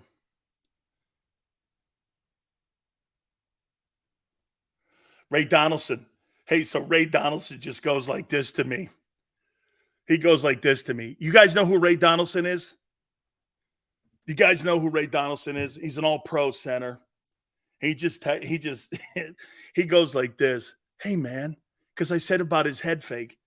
Did you play in the NFL? If so, how do you know about the head fake? I'm going to have to remind Ray. Dude, my rookie season. This guy's 6'5". He played with the Cowboys and he played with the Colts. And I have never seen, I think he played at Georgia too, believe it or not. All pro. Biggest dude on the planet, 500-pound bencher. This guy, my first game, schooled the shit out of me. I had never seen a head fake before. I had never seen a player use a head fake. Dude, I was reaching for air. The next game, I got him. I had 10 tackles on him because I moved back off the ball. See, this is what Jordan Davis is going to learn too. The best thing happened to Jordan Davis is failure. It wasn't really. And by the way, when I say that, I don't mean, how about this? Not as successful as he was at Georgia. Is that fair? Okay. Not as successful as he was. And it was probably an eye-opening, humbling experience for him. So him learning how to play in the NFL, I had never seen anybody like Ray Donaldson. I had never seen that head fake going this way and then he's actually going this. I've never seen that. And so there's these techniques in the NFL that once you get an understanding about how they don't beat you with power. I swear to you, the power game's the college game. The technical game is the NFL. It's not as powerful as the college game. If it was a strength game, I got you every day. You're not beating me. I was one of the strongest men in the country, let alone the world. For my age and what I did, I was 20 years old, benching 600 pounds. You're not going to find very many strong guys like that in the NFL. No, so if it was just a power game, I got you. If it was a speed game, I got you. But these guys were so technically amazing. Slip, scoop, reach. 4 of them in a row, minuses. You're like, holy shit, I got 4 minuses. It goes just that fast. It probably was overwhelming for him. I'm talking Jordan Davis. It was overwhelming. Okay? So he's going to be better this year. Oh, I completely agree. I completely agree. He'll be better. Let me do my offenses. Here are my top-ranked with or without deep ball. Shut up, JM. Wasn't illegal then. Top 10 NFL offenses. Tell me if you agree or disagree. Number 10, the Miami Dolphins. I think the Dolphins have a good O-line. I think their receivers are elite. I'd like to see another running back. Okay? Yeah. Sills, you don't want to upset our Frisco Snowflakes. Philly, do you understand? Hey, Philly Fly, I talk sports in the Bay Area. They couldn't handle me. Gary Radnich, who was a longtime sports anchor on KRON, the NBC affiliate, said I was ahead of my time because I was talking the way I do in San Francisco. I had massive numbers. I did 14 shares on Sports Phone 68. And my program director, Bob Agnew, used to call me in. Please, calm it down. How would you like to have a boss tell you, especially when you're performing, to tell you, hey, don't be so abrasive. I'm not. It's who I am. Even Xander says it to me. It's the delivery. It's the delivery. And it's honest. They wanted me to lie to people. I was going like this. You know what I said on the air one time in San Francisco? If you don't think McGuire and Canseco are on steroids, you're out of your mind. And they would call in and go, how do you know? Well, Jose worked out in Miami, and he worked out at our gym. Him and Ozzy showed up. They were 185 pounds. A year later, they were 265. What do you think happened? What did they do? Eat Burger King all night? And the A's called. And the A's go, this guy's accusing them of taking steroids.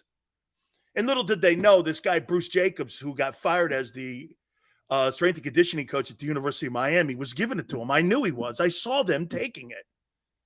But they didn't want to hear it. They didn't want to hear it. And I was like, well, it's too bad. And my bosses go, don't say that out loud. Okay. I have witnesses. They didn't want, as my wife would say, though, in my hand, hey, it's great to be right. You're fired.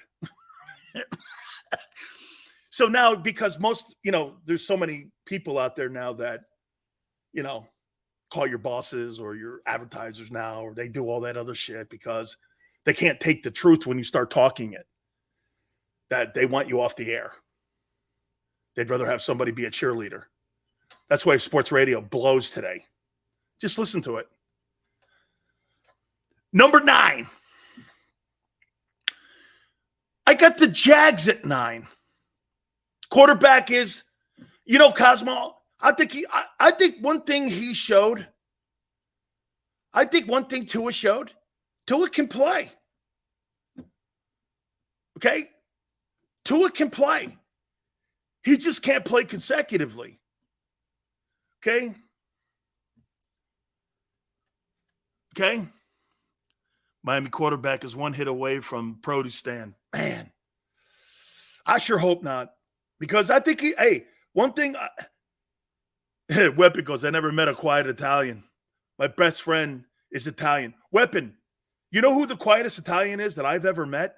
It's Vinny Testaverde. And he played at Miami with all of us, which made it even more insane. He was as quiet as a church mouse. This guy, quiet. Just quiet. I mean, and I used to look at him and I go, what is wrong with you? And he go, I go, hey, do you know what I used to tell him? He go, you got to be a Northern Italian, dude. Because, man, you're more of a Frenchman. You're not Italian, man. You got to be French. I go, you can't be Italian, man. French don't speak up a lot. They're kind of quiet and shady. I go, hey, you can't be Italian, man. I mean, you can't be. Oh, man. I was like, hey, man, big sales. They want people like Cowboy fanboys. They love fake narratives controlling the media. It's so true. It's sad, too, because I love radio. I do. Unfortunately, I don't like the people in it. My fiance is Italian. When she gets quiet, I get that's a good one, man. Remember something. If you got any boys, don't ever let them marry an Italian lady. They're like loaded shotguns. Let them marry some white girl. Don't let them marry an Italian. No way. You're going to get a full can of tomato sauce. Not happening. Oof. Number 8. I'm giving you the top 10 offenses in the NFL here. Dolphins 10, Jags 9, Chargers 8. Dude, they got a lot of weapons. And by the way, because the Spanoses are so cheap, dude, sign Austin Eckler. Get that guy in-house. Why are you going to let him walk out of the room? What the hell's wrong with you, man? Get him in the room, dude. Okay? Then you got a back that's versatile for you. You got a good old line. You got receivers and Keenan Allen, Mike Williams, your quarterback's coming around. You're probably a tight end you need in there. Come on, dog. You got a defense on the other side. You got a good football team, too, and that's a good offense.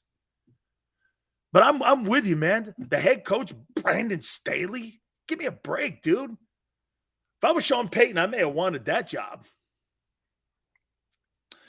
I got the 49ers at 7. Probably too low, but you don't have a quarterback. And your head coach gets your quarterback killed. Okay? Kyle Shanahan is waiting on Chicken Wing Purdy to come back. And you never know. I mean, when's Chicken Wing Purdy coming back? I mean, this guy has a wing left. It's like one of them birds that fall out of a tree. That's Brock Purdy. He's like this. What happened? Hey, man, this Hassan Hawk hit me. And my chicken wing, they're trying to repair it. They're trying to repair it, but that hawk called Hassan Hawk, Reddick. Look at what he did to my chicken wing. Oh, wow, ow. How come it still hurts? Well, Kyle put me back in the game. It got me more effed up. Oh, okay. So we're waiting on Chicken Wing Purdy to get back in there. Boneless chicken. Skinless, boneless Purdy. Skinless, boneless Purdy. Yeah, they're quarterback away. Kyle Shanahan's overrated. He's overrated. He does what Tone says. Puts his name on the test and calls himself great. No, actually, he puts his name on the test and calls himself a professor, even though he fails the test. Hey, I'm a professor. Did you graduate? No, but I put my name on the test. Hey, I took the bar. I'm a lawyer. I took the bar. Did you pass it? No, but I took the bar. I'm a lawyer. Not really. Right? This guy's like, hey, I took the bar. Well, did you pass it? No, but I'm still a lawyer because I took the bar. That's what Kyle Shanahan is. Kyle Shanahan takes the test, but he doesn't pass the bar. Kyle Shanahan. Hey, I'm a doctor. Did you take the doctor's exam? Yeah. Did you pass it? No. You're not really a doctor. You call yourself a doctor. I can call myself a doctor. I can take a couple online classes too and go, hey, you know what? I'm a doctor's physician. I'm kind of a doctor. Number 6, I got the Vikings. Kirk Cousins. Whew, man, you guys were dead on with him. Man, this is a guy. He is such a Saturday kicker, isn't he? This guy makes 75-yard field goals on Saturday. Come Sunday, minute left in the ball game, you need 3. This guy's Shank City, man. Have you ever seen a guy? I mean, I've never seen a quarterback in my entire. It's like a guy that you take to like the laundromat and you have shrinkage.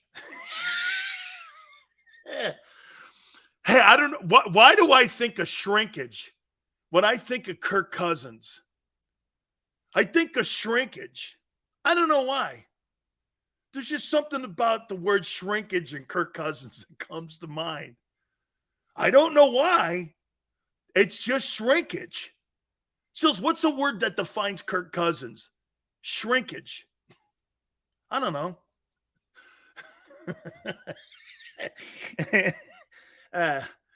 Every big game, hey, by the way, if I were the Vikings, I would pray that the NFL schedule guys don't schedule that guy after 4:30 Eastern time. Okay, I would pray that they don't put that guy out there after 4:30. Here's your top 5 offenses now. Okay? I got the Lions at 5. The Detroit Lions have the 5th best offense in the NFL. Does that sound right? Does that sound right? Right? I don't know about you, Sue. I think of Kirk Cousins. I think of shrinkage. Yeah. Don't ask me why. I don't know. Word just popped into my head. The Lions? I got them at 5. I don't know. I think they're going to have a great year. Hey, wait a minute. I just think they got a great looking football team. I got the Bills at 4.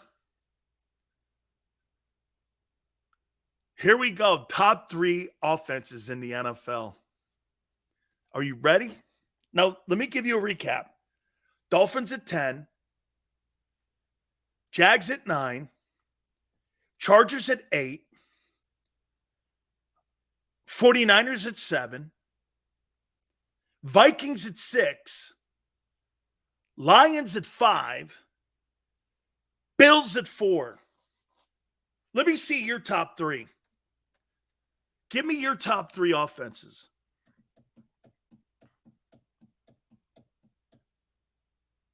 Top 3. KC, Kirk Cousins is anti-Viagra. You're telling me he's saltpeter, KC? Wait a minute. Hey, KC, you're telling me Kirk Cousins drinks saltpeter power drinks. Eagles, Chiefs, Bills. Chiefs, Eagles, Jets. Eagles, Bengals, Ravens. Eagles, Cincy, KC. All right, let me give you mine here. I got Bengals at 3.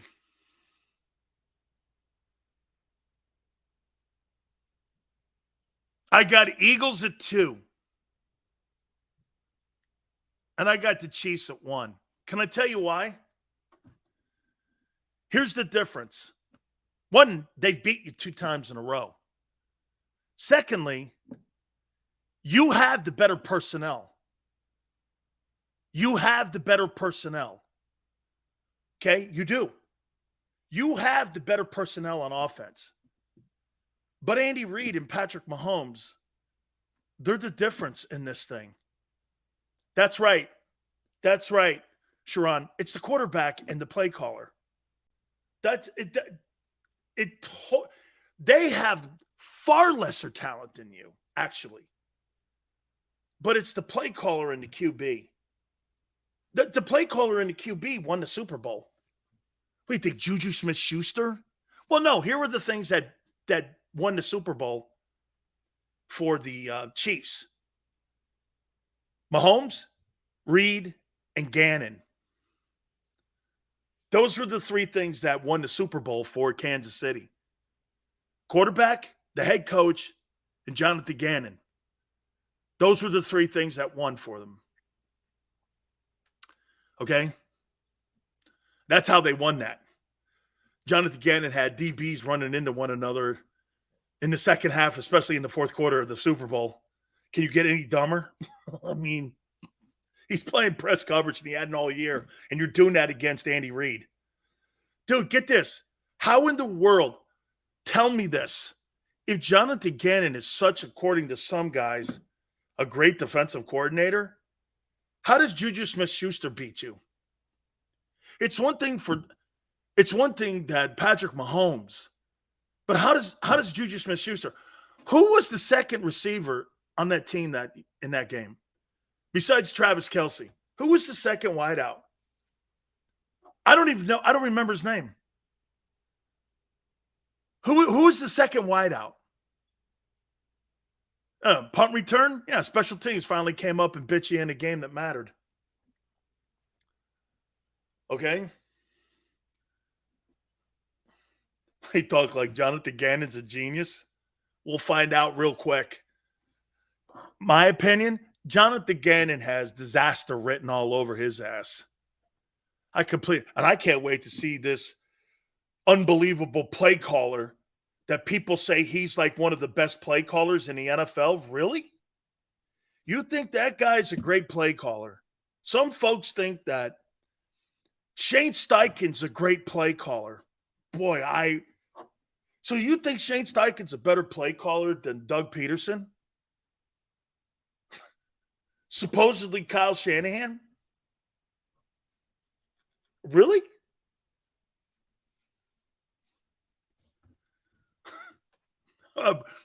Okay. Sean McVay? Here, let me give you what true play callers are and who true play callers are. Not a guy who runs an RPO and says, go ahead and make the decision for him. Here's great play callers. Sean McVay.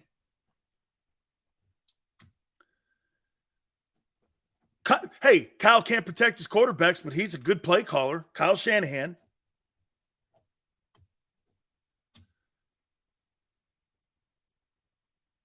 Andy Reid.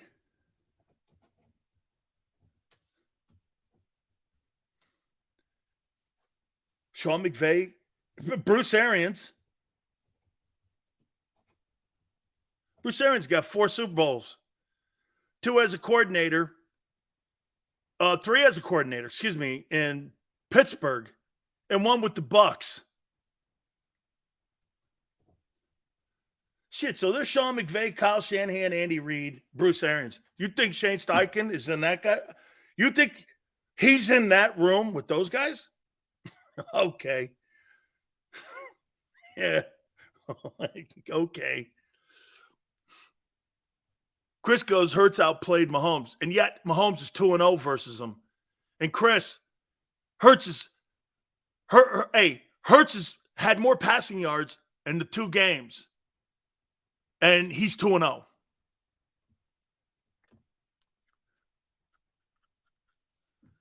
Gannon won't ever win more than 5 games. I'm with you, dog. I'm with you. JM, I saw that, man. Did you see that Bruce Arians, what he said? He said Baker Mayfield is better than any prospect that was in the draft this year. Yeah, outside of Bryce Young, I completely agree. I think those quarterbacks, all of them, are not going to succeed, except for the guy in Carolina. Anthony Richardson, pick 6. Dude, he was 51% at Florida. How is that going to improve in the AFC? Honestly, ask yourself that. So you think his completion percentage improves in the NFL where it failed at the SEC level? That's like telling me that Sam Darnold wasn't going to have as many interceptions as he had when he was at Southern Cal, but they'll go down in the AFC East. They continue to go up. He's going to run all day? I thought they had a running back at Jonathan Taylor for that. I know, man. I'm with you, Baker Mayfield. Whatever. Power Hour's coming up. Absolutely on a Cinco de Mayo. We got to have some fun this last hour here, man, because, you know, it's Cinco de Mayo, baby. How you doing, right? Fantastic stuff here, man, on this Friday afternoon. Do me a favor. Hit the like button. Power Hour. My boy Jason Cole's going to join us. That'll be at the bottom of the hour. We'll talk all NFL with him, our NFL insider. Keep it here on the National Football Show. Do you stream on a Roku, Fire Stick, Google TV, or Apple TV? Now you can watch 6ABC 24/7 with the 6ABC Philadelphia streaming app. And the big story on Action News? Search 6ABC Philadelphia and start streaming today. Go to get your game on. Go for the beers. Go for the cheers. Go for the hit and the hits. Go for the stakes and the stakes. Go to get your parlay on. Go to get your party on. Go for the scene. Go for the screens. Go for the gallery. Go for the win. Go to Ocean. Visit theoceanac.com to plan your visit. The greatest fans on earth. It's a bold statement, but would you expect anything less from Philadelphia? 58 years of heartache creates a toughness, a grit, a resolve not found in most. Sure, our prayers were answered, but now that we've had a taste, we're looking for more. Pondley Hockey, official partner of the Philadelphia Eagles.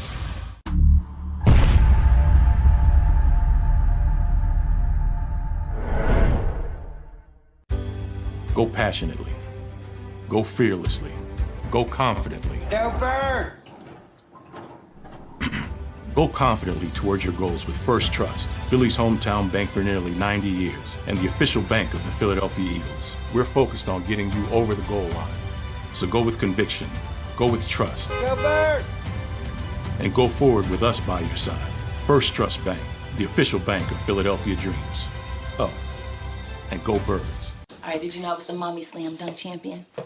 Really? Yes, really don't sound so surprised. Let's see it. Oh, you're ready. All right, here we go. Let's hear the crowd. So go to right, go to left, fake a mom. Mama, go up, mama! She did it. Again? You can't avoid gravity, but United Healthcare can help you avoid financial surprises by helping you compare costs and doctor quality ratings. United Healthcare. Uh-huh.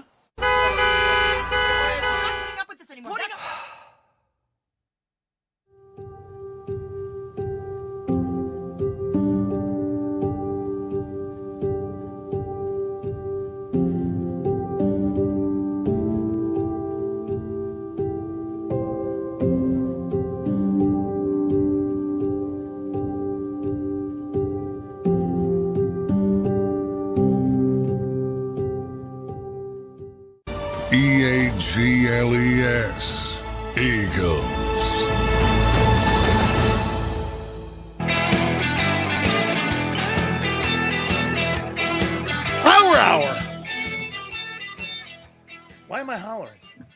Oh, I know, because I'm Italian. How you doing? Jason Cole will join us at the bottom of the hour. I told you this before. One of the stories in our family is it's not about being right, even if you have the facts. See, maybe this is kind of how I do my sports show. It's not about facts.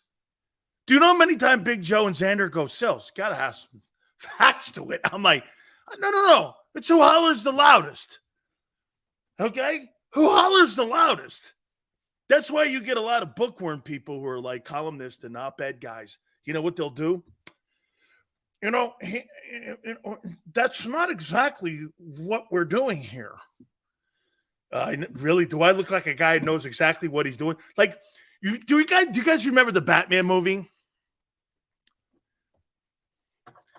Do I look like a guy with a plan? Hey, do I look like a guy with a plan? Right? The Joker, I love that guy when he said that because that's me. Do I look like a guy that wakes up with a plan and has a plan? That's for people over here and manipulators and all those guys. It's why I'm not further along in my business, because I'm not conniving like that. I'm not Judas's. I'm not there like I try to be sinister, but I can't. That's those guys. Not a guy with a plan. Big Sills doesn't wake up with a plan. My wife's the same way. She don't give a shit about yesterday or tomorrow. She only cares about right now. Sills is a dog chasing cars. That's right. I see the fire engine and I see the thing going around the top. There's another one. There, go over there, man. That's right, Gigi.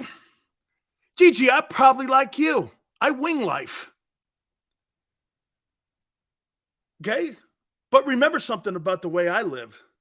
I live it till its fullest. I'm not out trying to stab people. I'm not out trying to take advantage of folks. I don't live my life like that. I live my life genuine. I think that's probably why people hate me. Because I do live my life like that. Never thought about it. I live it like the Joker. I don't know if that's good or bad, Tone. I'm not sure that's good or bad. I don't know, man. I'm going to put the top 10 defenses now in front of you here. Hey, by the way, we started the program out. And I know, man, you guys are all going to go like this. Sills just wants this. Maybe I'm wishing it. Maybe I'm hoping for it. Jalen Carter picked number 98. Yeah. He picked Jerome's college number. Yeah. He's got Jerome Brown's agent. He was drafted 9th. He plays for the Eagles. Don't tell me Jalen Carter's from Florida, too. Is he from Florida? Is Jalen Carter from Florida? No. Jalen Carter. According to Wikipedia, Jalen Daquan Carter. He went to Apaka? No, he didn't. Oh my God, he went to Apaka High School.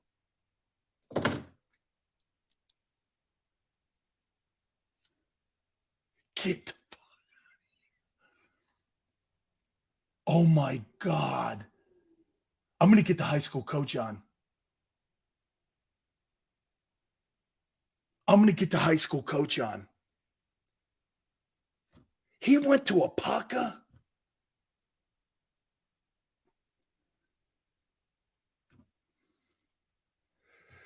They lost to Columbus for the state championship, I think this year.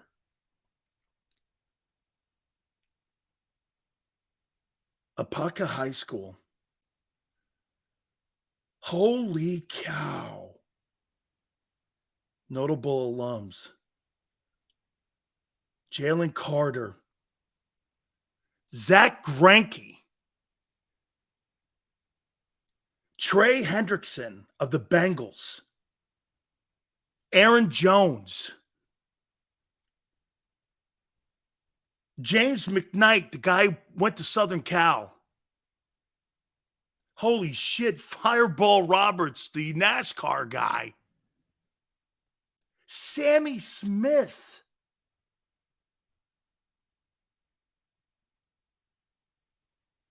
Warren Sapp. Brandon Mayweather.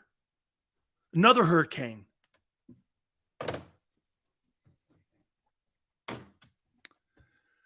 And how far is Apaka from Brooksville? See, I'm doing this. This is ridiculous. How far is Apaka from Brooksville? An hour. Here, I'm going to put another one together for you. Does Apaka play Hernando High School football teams?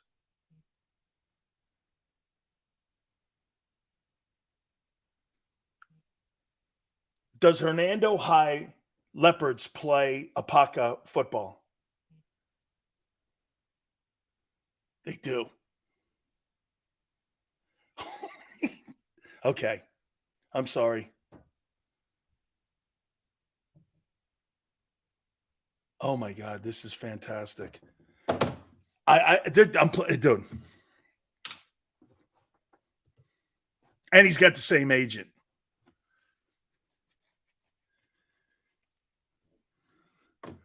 Oh. Sammy Smith. Hey. Yeah, Sammy Smith. Tell you what I did to him. It's on tape, too, when you watch the 86 FSU Miami game. I separated his shoulder. And then I clotheslined him. Got a 15-yard penalty. Jimmy goes like this. Why'd you do that? I go, guarantee you he's not coming back. If he comes back, I'll run for a week. Jimmy looked at me and goes, okay. Never came back. He didn't want none of us. We separated that dude's shoulder. I said, then I clotheslined him. I said, I gave him a concrete moment. You're out, bitch. Right there in the Orange Bowl field. You ain't coming back. You ain't want none of this. Jerome's laughing. Oh, man, I broke that guy up in pieces. I carried him off on a stretcher. To my aunt's in the stands, it's 100-degree humidity, 100-degree temperature. And, man, I wanted a piece of his ass. We had to get him out of there. Then Jerome took the quarterback out. And we're sitting in there going, got Sammy Smith out, and we got Danny McManus out. They were down to like their fifth guy. We broke people up. Jerome broke Aikman's knee. We used to kill guys. Oh, man. Hey, man, yeah, that guy kept running across the middle. Bang! I hit him, man, his shoulder. I heard it crack. I said, you ain't coming back. He never did. Ugh. Chicken Wing Purdy and Dumbo Samuels. Oh, man, it's all good, man. All right, hey, by the way, we're going to catch up with our boy Jason Cole bottom of the hour. A lot of NFL news, man. Now, remember, we got one more important date coming up, June 1. Okay, June 1. We got another important date coming up. I want to put the defenses out here now. This is post-free agency and post-draft. Okay? This is how I looked at all the personnel of the teams this morning. And I put this out there. And this is how I look at the top defenses in the NFL. Top 10 defenses. Okay? Number 10. I got the Saints here. Dennis Allen sucks as a head football coach. Why so serious? Carson, now I got to watch that movie tonight. Do I look like a guy with a plan? Does Big Sills look like he has a plan? Sills doesn't have a plan.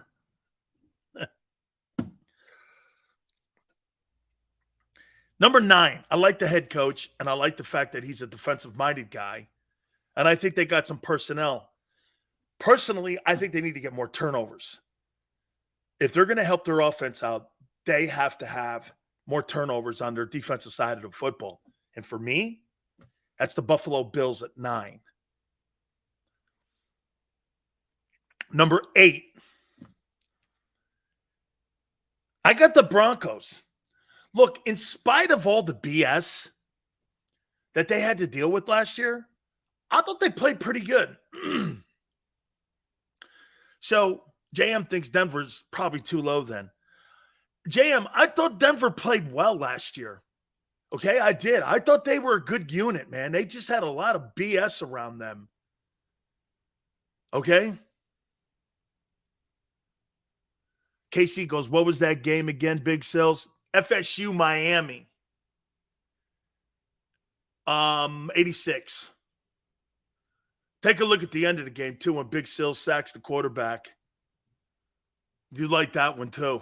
And the move I make, I do a swim move right over a guy named Tomberlin. I go right around this guy, and I hit that guy right square in the chest. Bang! Put him on the 3. It was at the end of the ball game. I had a sack. Jerome had a sack. Stubbs had a sack in a row. Arab Parsegian was calling the game along with who's the guy that used to be the Raider voice? Who's the guy that did the CBS NFL Today? Brett Musburger. It was Musburger and Parsegian that called that game. Man, I hit that guy. I hit that quarterback so freaking hard. I heard him go, ouch. Woof. Boom. Only thing that hit was the top of his head, man. I hit that guy, man. Oof. And remember something, when you hit a guy like that in the heat like that, you're hurt too. The Big Sills, did you have a sack celebration? No, Jerome did. Jerome had a great one, man. So Jerome would get a sack and he would go just like this, and Buddy loved it, man. Buddy Ryan loved it. Every time Jerome would get a sack, he'd go like that. He would salute. And Buddy, because being a military guy, every time Jerome did it, he laughed. He would, like I said, he saw us in 86, and then he saw me in 87, and he goes, man, I love it, Jerome Brown, man. He's just out there talking shit there. I go, oh, it's unstoppable talking shit. He goes, how much shit did you guys talk? Buddy would ask us. I go, oh, endless. I said it was just ruthless too. I mean, those Notre Dame guys, Jerome, the Notre Dame guys, because remember, when you play Notre Dame, and we always tried to schedule them at 1 o'clock. And, hey, Yale, we used to schedule Notre Dame 1 o'clock games, Orange Bowl, South Florida, and it was a furnace. It was a furnace for those northern teams. They come down and play us. Jerome saying shit like this. Pretty hot, huh, man? First quarter. You see the redness in their face? Guys are wobbling. Everyone's going like this. Shit, man. You got 50 more minutes to go, Junior. It's going to get a lot hotter in here. These guys are going like this, man. They're red. They're white guy, white, red faces. Look like weebles. And then, hey, and then Jerome would say shit like this. Hey, Sileo, you see that guy you're playing against, Lance? That guy just said he could eat a bowl of soup off your head. Did you say that? Man, I never said a damn thing like that. Did you say that? I'm gonna kick your ass. Man, I never said that. You wait, man. Oh, we were nuts. Oh, man. We're a bunch of nut dudes, man. Oh. Philly D. Hey, and then there's Luther Campbell down there. Luther was awesome. Luther used to put parties on for us. Hey, Will, thank you, man. That's really nice. Hey, Will, Luther Campbell used to put these parties on at the Fountain Blue. He'd get the 14th and 13th floors, and he would buy them out, right? You go up to the elevator, you needed a key to get on it. As soon as you got off the elevator, man, pot smoke everywhere, everywhere. He had the ballroom too. I'll say this, the only thing wider than big sills at these parties was the tablecloths.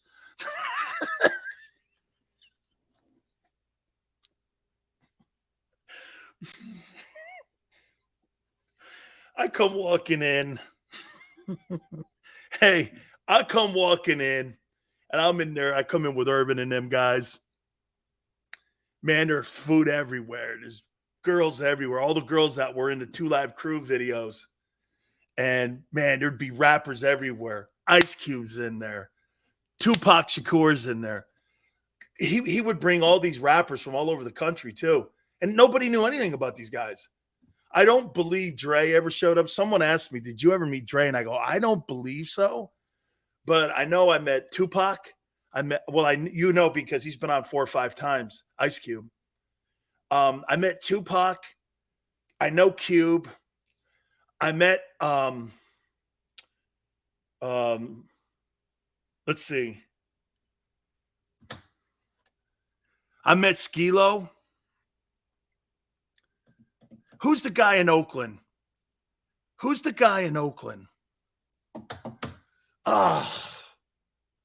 Friends with Amy Trask, too.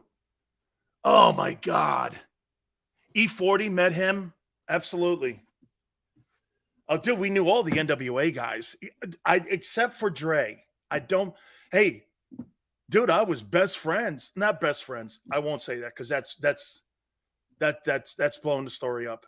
But I was friends with, should I say it? I was friends with Suge. Too Short. Thank you, Matt. Thank you, Mark.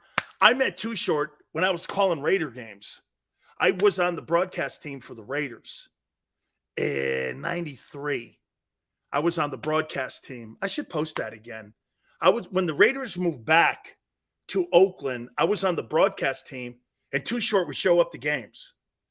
And he'd be on the sidelines with Ice Cube. And I went down there and talked to these guys all the time. Too Short's a big Raider fan. So I met Too Short. I didn't meet him with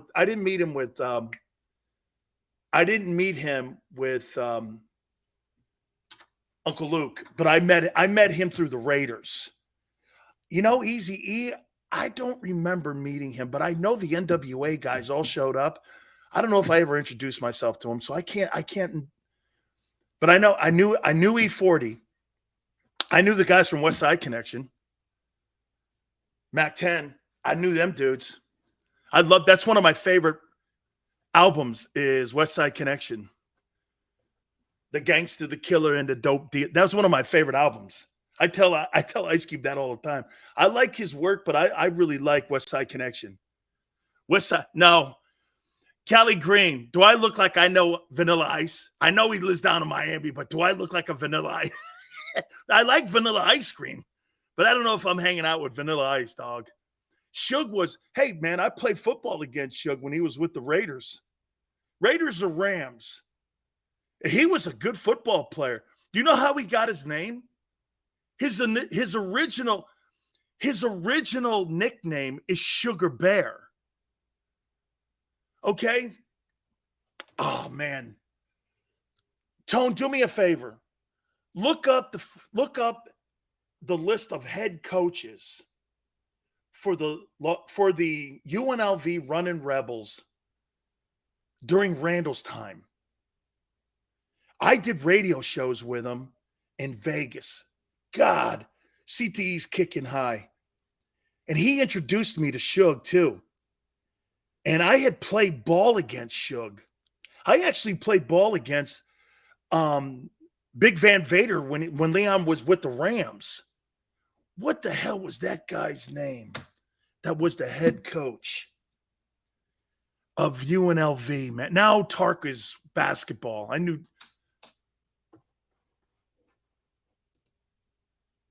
Harvey Hyde.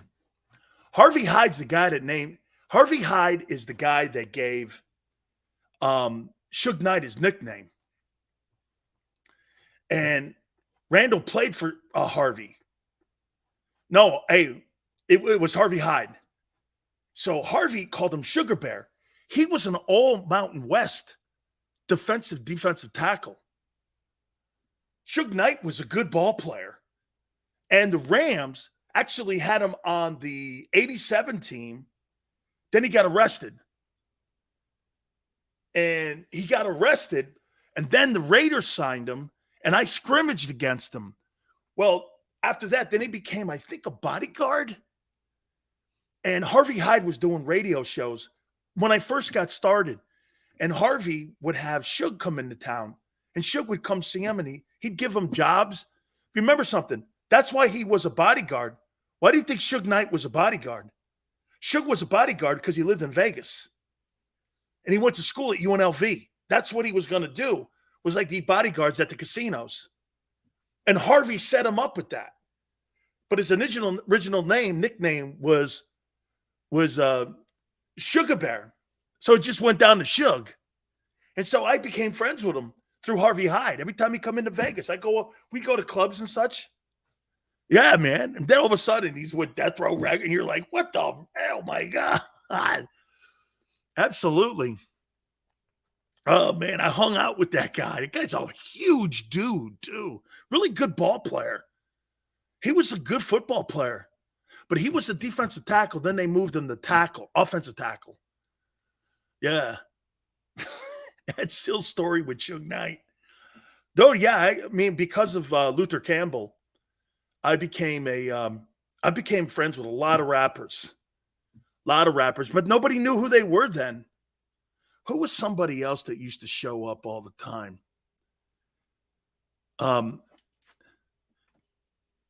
You guys know who Method Man is? Do you guys know who, I don't know, guys in Philly. Do you guys know who Method Man is? Okay, well, Method Man's one of my boys, too. He lives in Miami. Yeah. He used to call him my radio show. Sills, Method Man. Hey, huge Dolphin fan. Oh, yeah, man. One of my favorite MCs all time. Wu-Tang. You Mobb Deep? You know them guys? Might be writing one about you. Let me get out of this, man. Let me give you my deep. Let me continue this here before we get Jason Cole on.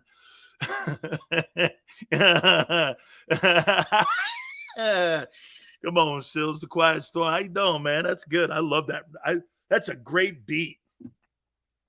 And I think they use that in 8 Mile. I think they dropped that in 8 Mile. That beat in 8 Mile. I like that, man. Yeah, man. I hung out with all them guys. We were security for Luther Campbell when Luke would put on all his concerts in Miami and around the state, Seabreeze, Tampa, and so he would have all these bands come in like NWA. I'm trying to think too. I'm trying to think some of the dudes that used to roll in there. I think LL used to come in. I've seen him a bunch of times, and I've been around him a lot. I think LL used to come in. All them guys, Strawberry Hill Gang, I think they used to come in. Sugar Hill Gang, excuse me, used to come in.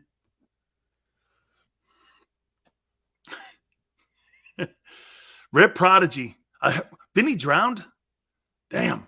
Guy was a great MC, like Tone said. Me so horny. My grandparents didn't know who Luther Campbell was. And when he got arrested, they started playing his music on the TV. And my grandmother goes, "You know this guy?" Yeah.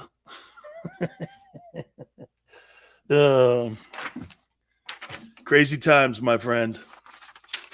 Crazy times. All right.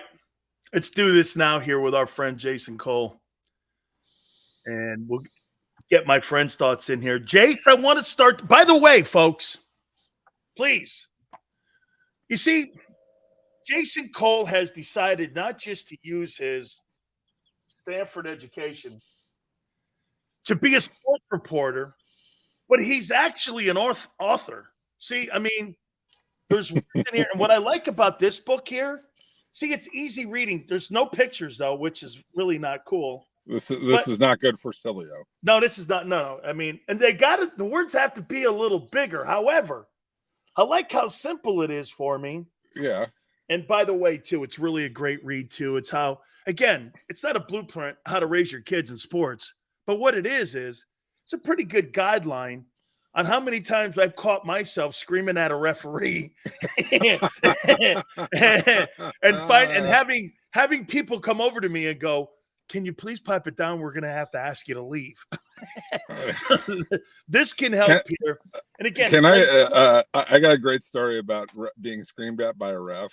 So this is back in my 20s when I was reffing like 7th grade basketball leagues on Saturday mornings, stuff like that. And I'm reffing this league and the kids are lined up and the kids at the free throw line, right? And one kid commits a lane violation, but the kid hasn't shot the ball yet. And so as soon as the one kid commits the lane violation, this one older gentleman who's coaching literally jumps up and starts screaming, "Call that!" And of course, I'm waiting for the kid to shoot the ball because there's no lane violation until you actually shoot the ball, right? Because there's no advantage to the play unless you don't get an extra shot until you shoot and miss, right? Right. And to which then he shoots the ball, I whistle it, and I look straight at him and I go, "It's good if you know the rules when you complain about them." Right? Yeah, like it's not a violation until he shoots. And I'm looking at the guy and I'm like, "Go on." And I explained this thing for a good 15 seconds to him about how he has no idea what the rules are and make him about that big. Well, here's my experience at the refs. I see somebody do something stupid, and here's what I'll say. I've got $100 in my pocket. I promise you, I want to make this game as fair as possible. I'll give it to you. And the guy, then people come over and they go, "You can't be bribing referees." And I'm going like, "Oh, yes, you can." Yes. I'm from UM. I know all about. Hey, trust me. I got a lesson from Tim Donaghy. Don't tell me you can't bribe any. I know what I'm doing here. So, Jace, I don't know what it is. I catch myself like this uncontrollable person that you hate in life. You hear scream, especially when your kid's involved. And I'm sitting here going, I'm reading the book and it's reminding me of this because I'm going like this. "Hey, call that. Are you blind?" And I'm going like, I would never do that in my own life for myself. But I'm doing that. I don't know what it is. It's hard. It's hard. It's really hard when you're a parent. It's hard to get involved. And screaming at refs is not the worst thing in the world. This is more about manipulating your kids' lives when you're a parent, and that's what's really a bad thing. Screaming at a ref, okay, you should probably turn that down. I always used to. When I coached Little League, again back in my 20s. This is before I ever had kids.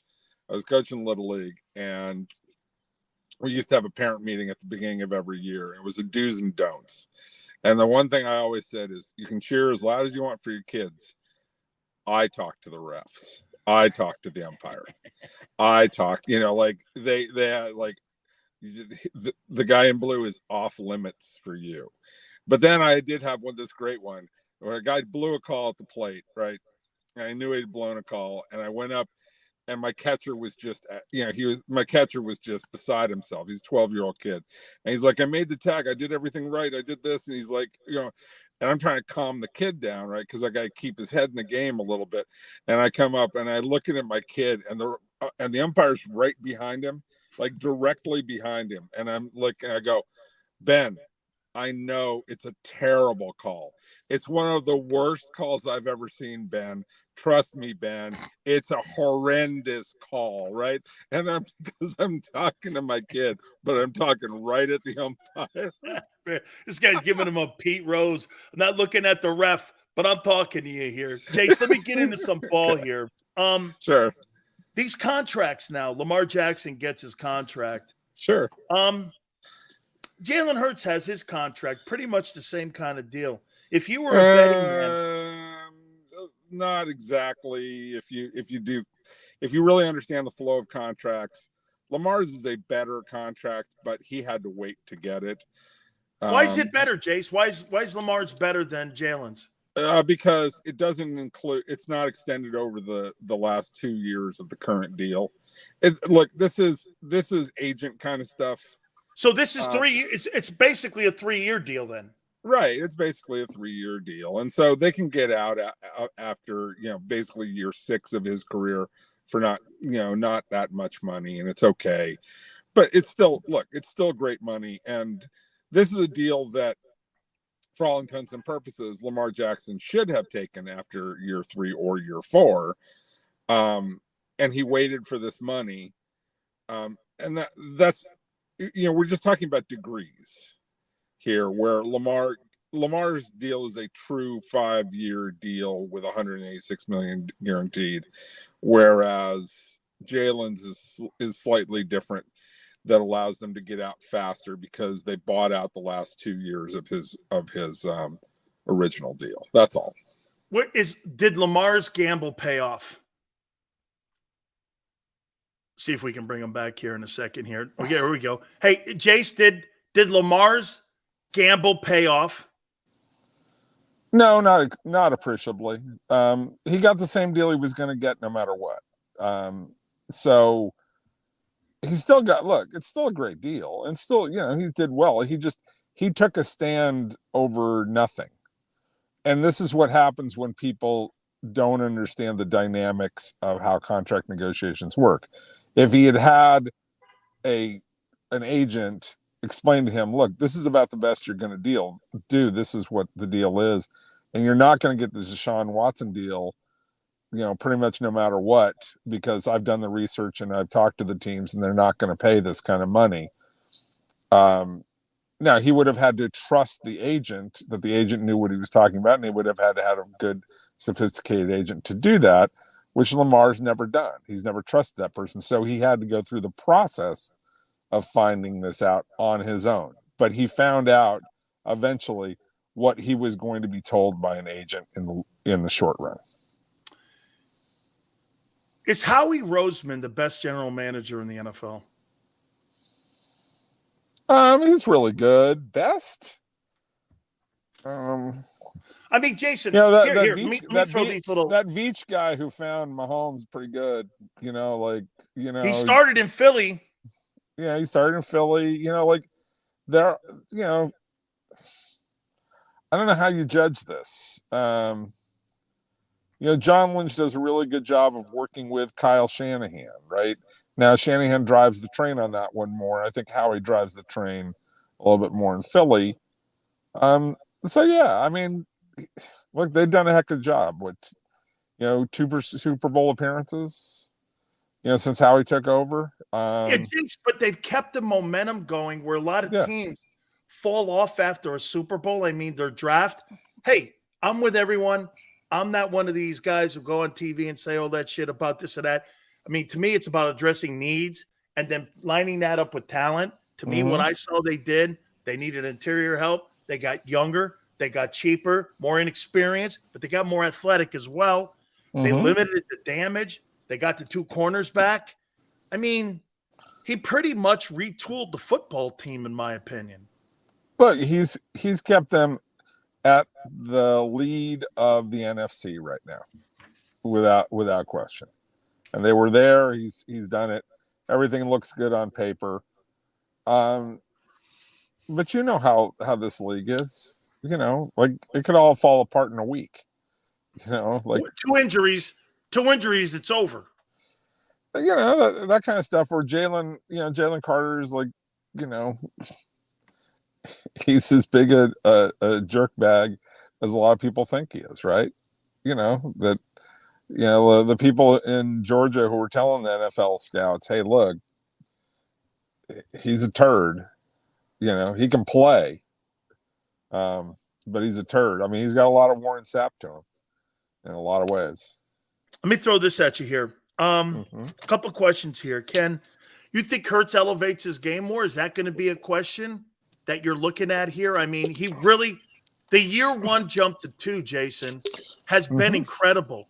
The year 3 jump, though, usually you go in smaller increments. Now it's 4% improvement instead of 15%.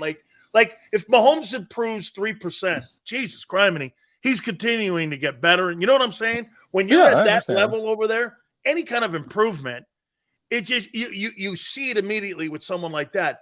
Do you see him elevating his game to really being considered one of the elite guys in the game? Like my concern is, does he make the full transition to being able to be a pocket quarterback? Like, does he have those does he transition his skill set over time? Because we talk about it. Eventually the running game for quarterbacks starts to deteriorate. You take too many hits, all those things. And he's a courageous, tough kid. Look, I think he has all the right background in terms of coaching, intensity, all the things to make yourself better, but you got to go out and do it. And I think he has the skill set to become more of a pocket quarterback and transition away from running as heavy as he does. And they do run a relatively simple offense. It's not real complicated. Okay, so are they going to become a little bit more complicated as he progresses as a passer? All these things work together, right? So, we will see in this one. I like his chances because I like his makeup. Everything that people talk about with the kid, I love the makeup. It's like Anthony Richardson. I love the makeup of Anthony Richardson. What I don't like for Anthony Richardson is he hasn't thrown a lot of balls in college. So we will see how Streichen does with him. How about this one here? The impact that Aaron Rodgers has on the Jets will be what in your book? Oh, they make the playoffs. Wow. First time in 12 years, Jets make the playoffs. 13, but yeah. 13, is it? Wow. Yeah, I think it's 13. Yeah, they make the playoffs. Yeah, he gets them there. I mean, now winning the division, I'm not going to quite go that far.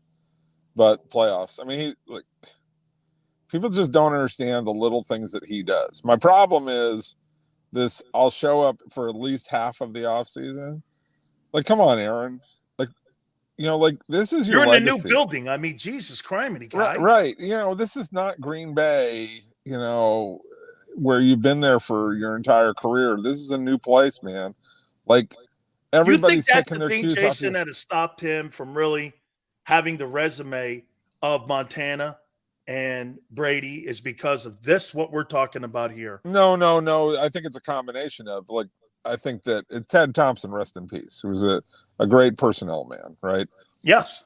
I think was a little stubborn and did not feed that beast enough over time, right? Didn't say, let's go get him real weapons. Now, they did get Devontae Adams in the second round. They did a heck of a job to find that. But I always subscribe to sort of what Indianapolis did with Peyton Manning. When you have a stud like that, keep giving him weapons. Just give him guys. Keep giving him guys. Make his job easier and make it easier for him to make more great plays. And Green Bay, I think, didn't do that. Mike McCarthy, botched some games along the way. Matt LaFleur botched some games along the way. And yes, Aaron's contribution to that over the last 2 or 3 years has been to be overly stubborn and to almost say, I run this organization. I'm the guy in charge. I run the show, because for so many years I didn't get to run the show and my career was wasted. Well, you're now becoming your own worst enemy in certain situations. So it's a combination of both. But yeah, he certainly plays his part in this. Finally here, with that being said, it's going to be the first time in 30 plus years there's no Aaron Rodgers or Brett Favre in Green Bay. They went out and did a ton of things for the new quarterback, Jordan Love. Mm-hmm. You think they're the worst team in the NFC North now? The worst? Yeah. I think the Bears – I think this kid, Justin Fields, I don't know, man. I mean, I'll tell you what, I thought he got better a little bit at the end of the year. I think they're trying to get him some pieces. I think the Bear organization is still in shambles right now. But, I mean, you think Green Bay I think Detroit's the best team in that division. I do too. I think Detroit, Minnesota, Chicago, and Green Bay. like a lot of it just depends on, is the quarterback good or not? And nobody knows. I mean, we saw him play in a game last year where it was like, that looks interesting. He wasn't bad in the Philly game. Actually, he came in for Rodgers. Yeah.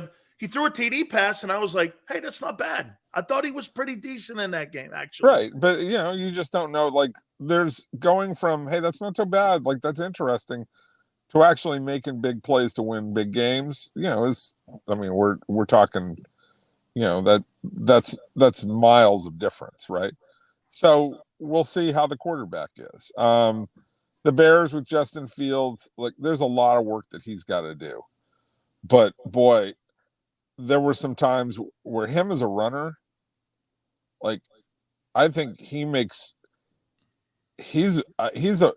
there are moments where he looked like a better runner than Lamar. I know. He's electric in open space. Well, so is Lamar, but Lamar does it with moves. This kid, like, there were times where I was like, he outran the angle.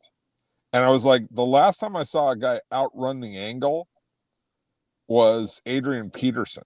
Like, he does stuff where you're like, the defenders had no idea just how fast he was. Now, sometimes people will get used to that and not get embarrassed like that anymore. But for that first game, or that first season of full-time starting, he did some really fascinating things. I just, it's like anything with those Ohio State kids. The Urban Meyer offense guys, like, they just don't read. They don't read, whether it's Tebow, Alex Smith is the only guy out of the Urban Meyer quarterbacks who ever really learned to do anything at the pro level. And it took a lot of pain for him to get there. Now, this is the most important thing on today. Make sure when you're slicing your strawberries for your margaritas tonight, make sure they're thin, okay? Have a nice, nice drink. Spin it around a little bit if you want to. Let me see, ready to mix, or a nice tequila, depending on if you like Jose Cuervo or if you like another one. I like the Tradicional, Cuervo Tradicional. Oh, yes. Now you're an aristocrat because you're a Stanford guy. You know me, I'm a meat and potato guy, and I'm a blue collar worker. You're one of them ritzy ditzy guys. Expensive. Yeah, ritzy ditzy guy. Yeah. And I do throw Grand Marnier in it, so I'm sure or Cointreau, whatever you I'm like. sure you eat your caviar not on a cracker like me, but on a chip. Yeah. Jace, have a great weekend. By the way, my friends, make sure you please check him out on Amazon. Jason does a great job. I'm gonna go heckle you. I'm gonna heckle you, not your daughter. I'm gonna find a game. I'm gonna find where she's playing and you're in the stands, and I'm gonna go, hey, you big dumb flawed. Shut up. Shut up. Jace, thank you, man. Have a great weekend, brother. I'll talk to you. Be good. You got it. That's my friend Jason Cole, Hall of Fame voter, and our dear friend. Thank you so much. Do me a favor, guys. Please hit the like button. Keep it here on the National Football Show.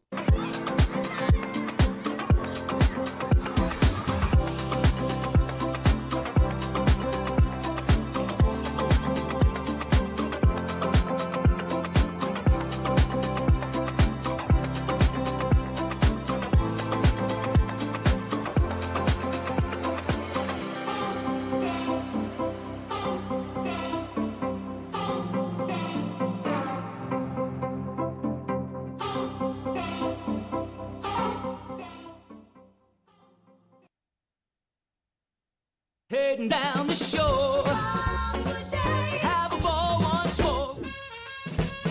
Here, imaginations run wild and time stands still. Because here, you can find the best of the Jersey Shore, all on one 5-mile island. So leave the old you behind and get lost in the woods. Wild, wild, wild days.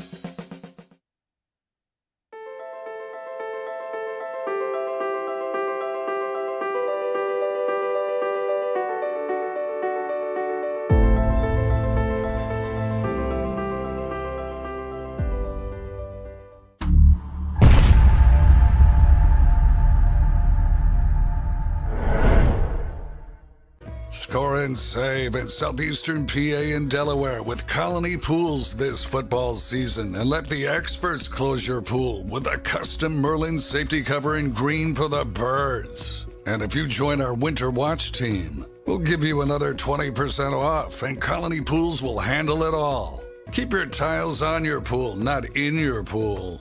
Fly with Colony right now, Birds fans. Visit flywithcolony.com. Hi everybody, my name's Jason Lombardi. I'm an inspector at DryTech. At DryTech we offer three major services, the first one being basement waterproofing.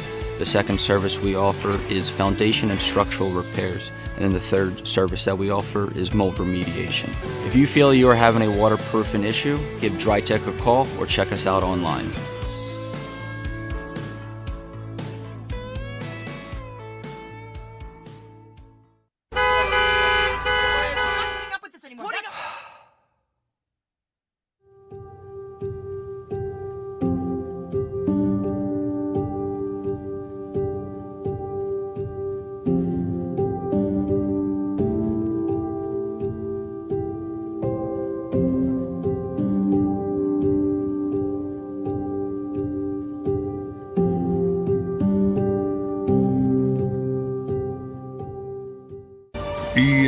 EAGLES, Eagles.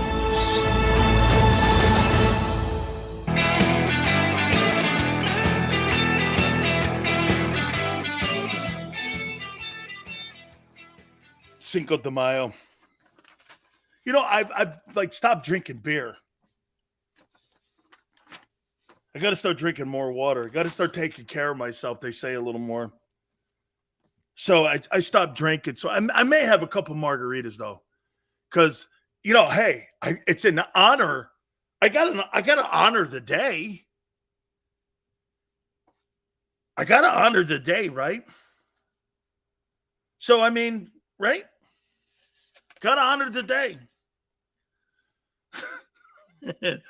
Holy cow, man! Oh, so let me throw this at you here. What should the first game of the year be for the NFL when the schedule comes out March 11th? Should it be Eagles, Chiefs, Thursday night? Like the Thriller in Manila. I'm going to try to promote it. You ready? Ali loses the first fight at the Garden. Knocked down in the last round, round 15, gets up, finishes the fight. And what was a hotly contested fight of the century between the two undefeated heavyweights. Then they come back. The second fight wasn't really, but then they had the Thriller in Manila. They'll make it. Eagles 49ers, watch. No, they won't. You know why? If Joe Montana was playing, they would. If Flipper Purdy's playing, I don't think that's going to cut it because he ain't going to be ready. Hey, Tone, Flipper Purdy ain't going to be ready. They're going to want stars. They're going to want two $50 million a year quarterbacks throwing that pill around. Remember something. The NFL likes superstars. They don't like Flipper Purdy. Hey, you see who the quarterback is? Yeah, I don't know. Is Flipper Purdy ready? I don't know, man. That Flipper of his is kind of wounded. I ain't putting that guy's ass out there. I'm putting Jalen Hurts, the new $50 million a year guy. I'm going to put his ass there. Then you got the Thriller in Arrowhead. Eagle fans are going to roll to that city. I'll tell you what, man. Kansas City better have a cutoff because the Eagles will roll into KC. There'll be a big old caravan rolling into KC. There'll be a media truck. They're going to want that ass. Unfinished business. See, to me, if they make that thing May 11th and it's the first game of the year, Kansas City, why wouldn't you? And here's something else, Tone, to think about. Well, they just started crowing about how many fans watch Super Bowl 57. What was it, 115 million people watch the thing? With all the numbers put together, streaming and all that, 115 million, the most watched television show in the history of TV. Why wouldn't you want to put a sequel in there? Shit, they made 2 Godfathers. Why wouldn't you do that? Why would I want the 49ers when they don't have a guy? Okay? Josh Allen? I don't know. Didn't make the AFC. Burrow? I don't even know if they're on their schedule. I know the Eagles are. Dude, to me, it makes perfect sense. But see, they're either going to do that or it'll be – but see, wait a minute. Why would you wait for the middle of the season in case – what if Mahomes gets hurt? And you got Chase Daniels versus Tanner McKee. Why would I want to see Tanner McKee? Or Marcus Mariota versus Chase Daniels? You're taking a gamble. Man, you got a chance to have Andy Reid versus his old team again. Thursday night ball. Opening day. It'd be Super Bowl 2.0. Super Bowl 2.0. And the Maniac Eagle fans, dude, how many Maniac Eagle fans do you think they could fill? Hey, do you think you could put 60,000 Eagle fans in our Arrowhead if they let them? You think you could get, I don't know if you get 60,000 Eagle fans to roll into Kansas City, but I think you could get 20. I think you could get, I don't know, 20's a lot too to travel. I don't know if you give, I don't know, and 20's a lot to ask. I want to see Kansas City and Eagles again. Why not? I don't want to wait for the games during the season. What if somebody gets hurt? You know, hey, that Cooper Rush game, how many people, honestly, it wasn't Dak. You know what I mean? I don't want to see Cooper Rush. It took some starch off that game, didn't it? Cooper Rush. Okay, Nate Peterman. And Nate Sudfeld. I don't know why I felt that way. I didn't even feel Nick Foles. I felt Nate Sudfeld. So just Thursday night football. You open the season and you build that thing up. Holy cow. Eagles were bitching about the turf. Okay. We're going to Arrowhead, one of the better turf stadiums in the NFL. Eagles go. Man, can you imagine? You beat the Chiefs in the opener? What a way to start your – oh, I want to play them. Oh. Hey, don't give me some shitty team. Give me the Chiefs. Hey, you know what? I don't want to fight Muhammad Ali's cousin. I want to fight Ali. To beat the champ and to become the champ, you got to beat the champ. So, and this will be the third time, a trilogy. Mahomes has beat him twice. Nick's lost twice to him. Andy Reid. He beats him at Arrowhead. Ain't that the way to start the season? 115 million people saw the Super Bowl. And on Thursday, to start the season, I would love that matchup. And hey, and then guess what? For the Eagles, the second week, you play the Giants. Then you play the Cowboys. Then you play the Jets. Then you play the Bills. Sorry, man. Then you play Washington. You might get a break there. I don't know, depending on if Jacoby Brissett's playing. Then you get the Niners.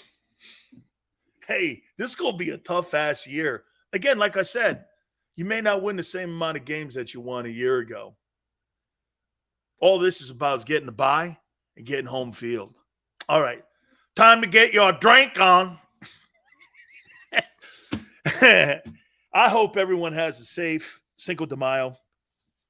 And I hope everyone has a fabulous weekend. To all out there, thank you so much for what we had a huge week this week. Thank you so much for that. We all appreciate it. Tone and I, Xander, Big Joe, at work on the program. We thank you again. God bless each and every single one of you. Please be safe tonight and over the weekend. God bless you guys. We'll see you Monday going 3 to 6. Have a great one. Tone, we love you. Xander, thank you. Joe, thank you. Monday, we'll catch you on the flip side. Do you stream on a Roku, Fire Stick, Google TV, or Apple TV? Now you can watch 6ABC 24/7 with the 6ABC Philadelphia streaming app. For the big story on Action News, Search 6ABC Philadelphia and start streaming today.